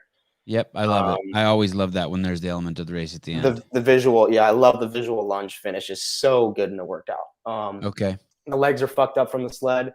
The grip in the arms and shoulders are fucked up from the heavy double unders, and now you got to use both of them to front rack lunge to the finish. I love it. Okay. The next workout is our heavy clean and jerk test. What we thought was better, what I think is better. It's a twist off of 2016 Regionals Event 5. And in that workout, it was 3 rounds for time, 400-meter run, 40 GHD sit-ups, and 7 deadlifts at 405. But CrossFit evidently really wanted to test the heavy clean and jerk. You just put it in the context of a CrossFit workout, and you test it under fatigue, because that's what CrossFit is. So you do 3 rounds for time, 400-meter air runner. You kind of up the ante on the GHD. I like upping the ante on the GHD by making it a med ball GHD sit-up. The loading's a little light there, but it's 120 reps, so I'm okay with that. And then you do 4 clean and jerks, 285 for men, 185 for the women. You can clean and jerk it however you want. The reason I went with that loading is, one, I think they use short bars. Usually they use short bars. So if you do 2 blues and a yellow on a men's short bar, that's 285, and you make the women's weight the equivalent. And it's just it's something odd. I think that's kind of like the 550-meter sprint for the games last year. Like, I'm sure not a lot of people are testing 285 clean and jerks for reps in a workout. They're probably doing 275, if anything. You're not going to do well in that workout if you can't lift heavy. You're not going to do well in that workout if you suck at CrossFit. So, let me read this. So before I saw this comment from Andrew Hiller, I was thinking, what I like what you're doing is you're working within their guidelines. You're not saying, fuck you, you did everything wrong. You're saying, hey, I get what you're trying to do here. You're trying to test a heavy clean and jerk, but this is how I think you should do it. And Andrew's saying, I will say thus far, I do like yours better, but to be fair, I tried to play with the same movements and workouts for the events I was altering. But isn't that what you're doing also? Or you're doing what? Aren't you also playing with the same movements and workouts for the events? Or Hiller worked with a little bit of stricter guidelines. Hiller took Syndicate's events and used all of the same movements and just rewrote them in a better format. And I thought he did a great job. Okay. And what you're doing is you're taking we're saying fuck Syndicate and we're doing whatever we want, and here's what we think is best. Oh, but so the only 2 that you're giving respect to are the 2 that standardized. Yeah, the 2 standardized. Okay, fair. Okay, so you and Hiller did 2 separate things completely. Yeah. We didn't do the same thing. 2 separate practices. Okay, fair enough. But that's my fault for comparing the 2. Then that's comparing apples and oranges. I said I did it better than he did, so I kind of compared it as well, which I shouldn't have. Okay, Hiller here to make sure keep us honest. Here comes some porn. Oh no. No porn. Event 5. Event 5 is the chipper and the long workout. We have squatting and a squat snatch, but it's medium volume and a moderate load. You get moderate to heavy load. So now we're going to add some high volume squatting. Some would consider this still a moderate load, but when you're just looking at the implement itself, it's a light load. It's only a 30-pound wall ball, but we've got 120 squats. And now we're testing a little more squat endurance. You start with 60 heavy wall balls, 30 for the guys, 20 for the ladies. 50 toes to bar. We get a little more upper body hanging. And I like doing this the day after the GHDs because it tests your core some more. And I think that's important. 50 toes to bar. Then we got 40 box jump overs. This is, I think, a nod to a little bit of the unknown and unknowable. It's not. I can only think of 2 other times it's been tested. I think 2018 games, they did chaos where the guys had to jump to a 36-inch box, hit the box, and jump over to the other side. And I think Wadapalooza did it with teams one year. The ladies then jump to a 30-inch box and over. So you got 40 jump overs. So 60 wall balls, 50 toes to bar, 40 jump overs. You hit the linchpin of the workout, which is going to be 30 dumbbell burpee step overs, 70s for the guys, 50s for the ladies, to the standard height box. So you do a burpee with your dumbbells in your hands, you deadlift the burpees up to the hang, and then you step over the box. So you step over the box And that's 80, one rep. 110 times. No, you do a burpee, deadlift, step over the box, that's one rep. I know, but you have 40 box jump overs on either side. Basically, you're in the box for 110 reps. You're on a different box for this. You're not jumping. You're stepping up with the load here. You're jumping over 40, 80 times to the 36. It's a lot of jumping, but aside from the Rogue Pro, that's not really tested a lot in this event. So you got 40, so 30 dumbbell step overs, another 40 box jump overs. You're going back up the ladder, another 50 toes to bar, another 60 wall balls. I think to your point, you're drawing some sort of thought in terms of 120 or 110 reps on the box. What are your thoughts there? You know what? I would like the idea if it was. I'd like it if it was. What if it was just the same box? I like the idea of it just being the same box for the aesthetic. You're jumping over a box for 40, and then you pick up the dumbbells, and you have to cross over the same box with the dumbbells, and then you get to put the dumbbells down, and you're free again to jump back and forth over the box. JR made that argument that he thought he said when we were coming up with these that it would require two boxes and that he liked one box better. I like the way it looks. I think I like the way it looks too. I like the 36 to 30 inch better, and there's no way you're fucking stepping up to that with the 70s. And the truth is also with yours too, if you have 3 boxes, you can actually see who's in first place. Yeah, so you do. Well, you can still see who's in. You know what I mean? Place. Like you could, as they move along. So you do your 40 jump overs, then you do advance to your next box. You do your 30 step overs, then you advance to your next box. You do your 40 jump overs, and then you go back to the rig for the final part of the ladder. Another 50 toes to bar. And good luck with the last 60 wall balls. And finally, with equal points tied for first place would be Taylor Self and Colton Mertens going into event 6. Right. And then the final is short. It's short like CrossFit wanted it to be, but it places a really high level of importance on each of the movements. 21 muscle ups is really hard for most men to do unbroken. Not impossible at all. A lot of guys can do it unbroken, but it's hard. And then you go to 21 sandbag cleans with the 150, 100 for the ladies, and that's also going to be really difficult, but you can do it fast. And so the time cap's 5 minutes. I think for the best in the world, they do it under 4, but it fucking hurts a lot to do it. I think a lot of these finals they hurt, but I don't know that they hurt the way that a final should hurt. So you did play within some rules. You played within the rules of putting in a triplet, a chipper, high power output. So you did follow those rules. Well, because you just referenced it, right? You said we followed the rules of CrossFit. I didn't know that the parameters were a triplet, a chipper. All I knew that the parameters was 1 long, 1 short, and 2 medium. Then why did you say there at the end we did a short one like CrossFit wanted? That was just coincidence? That was coincidence, but it's also in the history of regionals or semifinals is the final is short and the final is fun. The final is exciting. You go to event 6, you have 21 muscle ups on the rig, and then you got 3 sets of 7 sandbag cleans, advance every 7 reps, carry the sandbag to the finish, or better yet, sprint to the finish. That's exciting to watch. It's exciting to watch people do muscle ups, and it's exciting to watch people flounder on the sandbag after you've done 21. Everyone loves some good floundering. What region is Colton Mertens in? Colton Mertens is a Granite Games, I believe. How do I so I would go to the leaderboard if I want to see, and I go to semifinals, and then I go to Granite Games. Brandon Waddell asked, why not a devil's press or a dumbbell over shoulder for the 30 rep spot? And my response to that is we wanted to make the workout a little harder, and we wanted to add a movement that, again, was unknown and unknowable. People know about the dumbbell burpee step over. Not a lot of people like to do them in training because they fucking suck, and they don't think they've ever been tested in competition. So it's an element that's like, hey, this is new, and it's hard. There you go. Man, this Granite Games is savage. Oh, the field is deep for sure.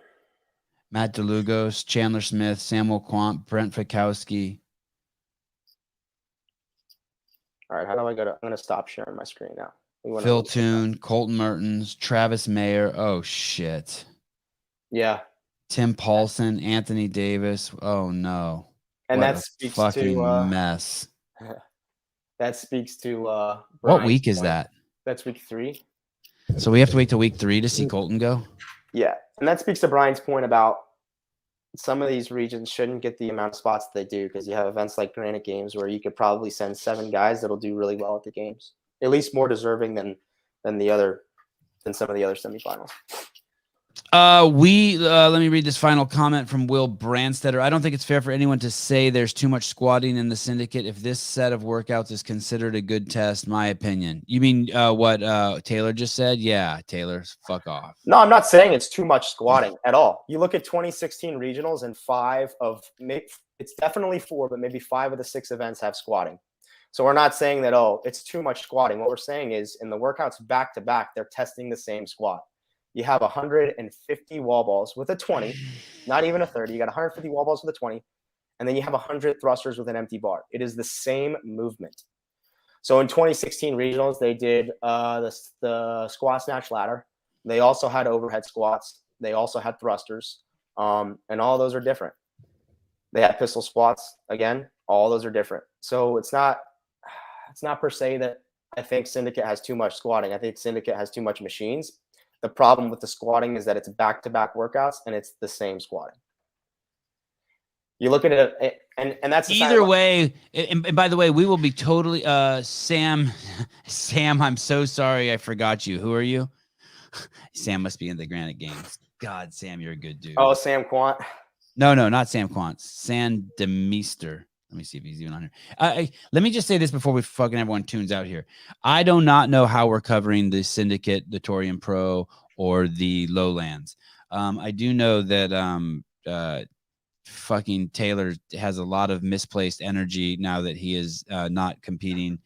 And so I suspect we will be staying very close over the next couple days. And tag teaming these events, and I will be using my Rolodex that's very deep to try to lure beautiful athletes onto the show with us. Say that again. I said use me. Yeah. So that's where we're at. I will keep you posted. Keep checking the YouTube page. Caleb and Susan will be scheduling that and updating it as soon as we know stuff.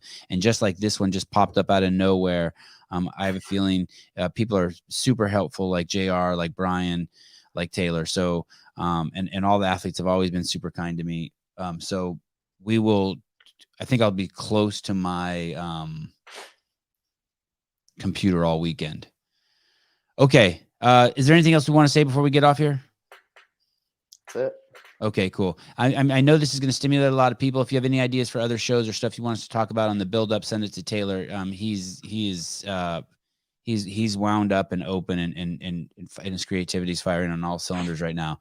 And I think this was a good proof of concept that we can do it, and especially because he was able to run the back end even without even though he's not an admin. And we'll see you guys soon. Tonight, 6:30 p.m., we have the High Rocks World Champion, Chris. It's a shame I can't pronounce her last name.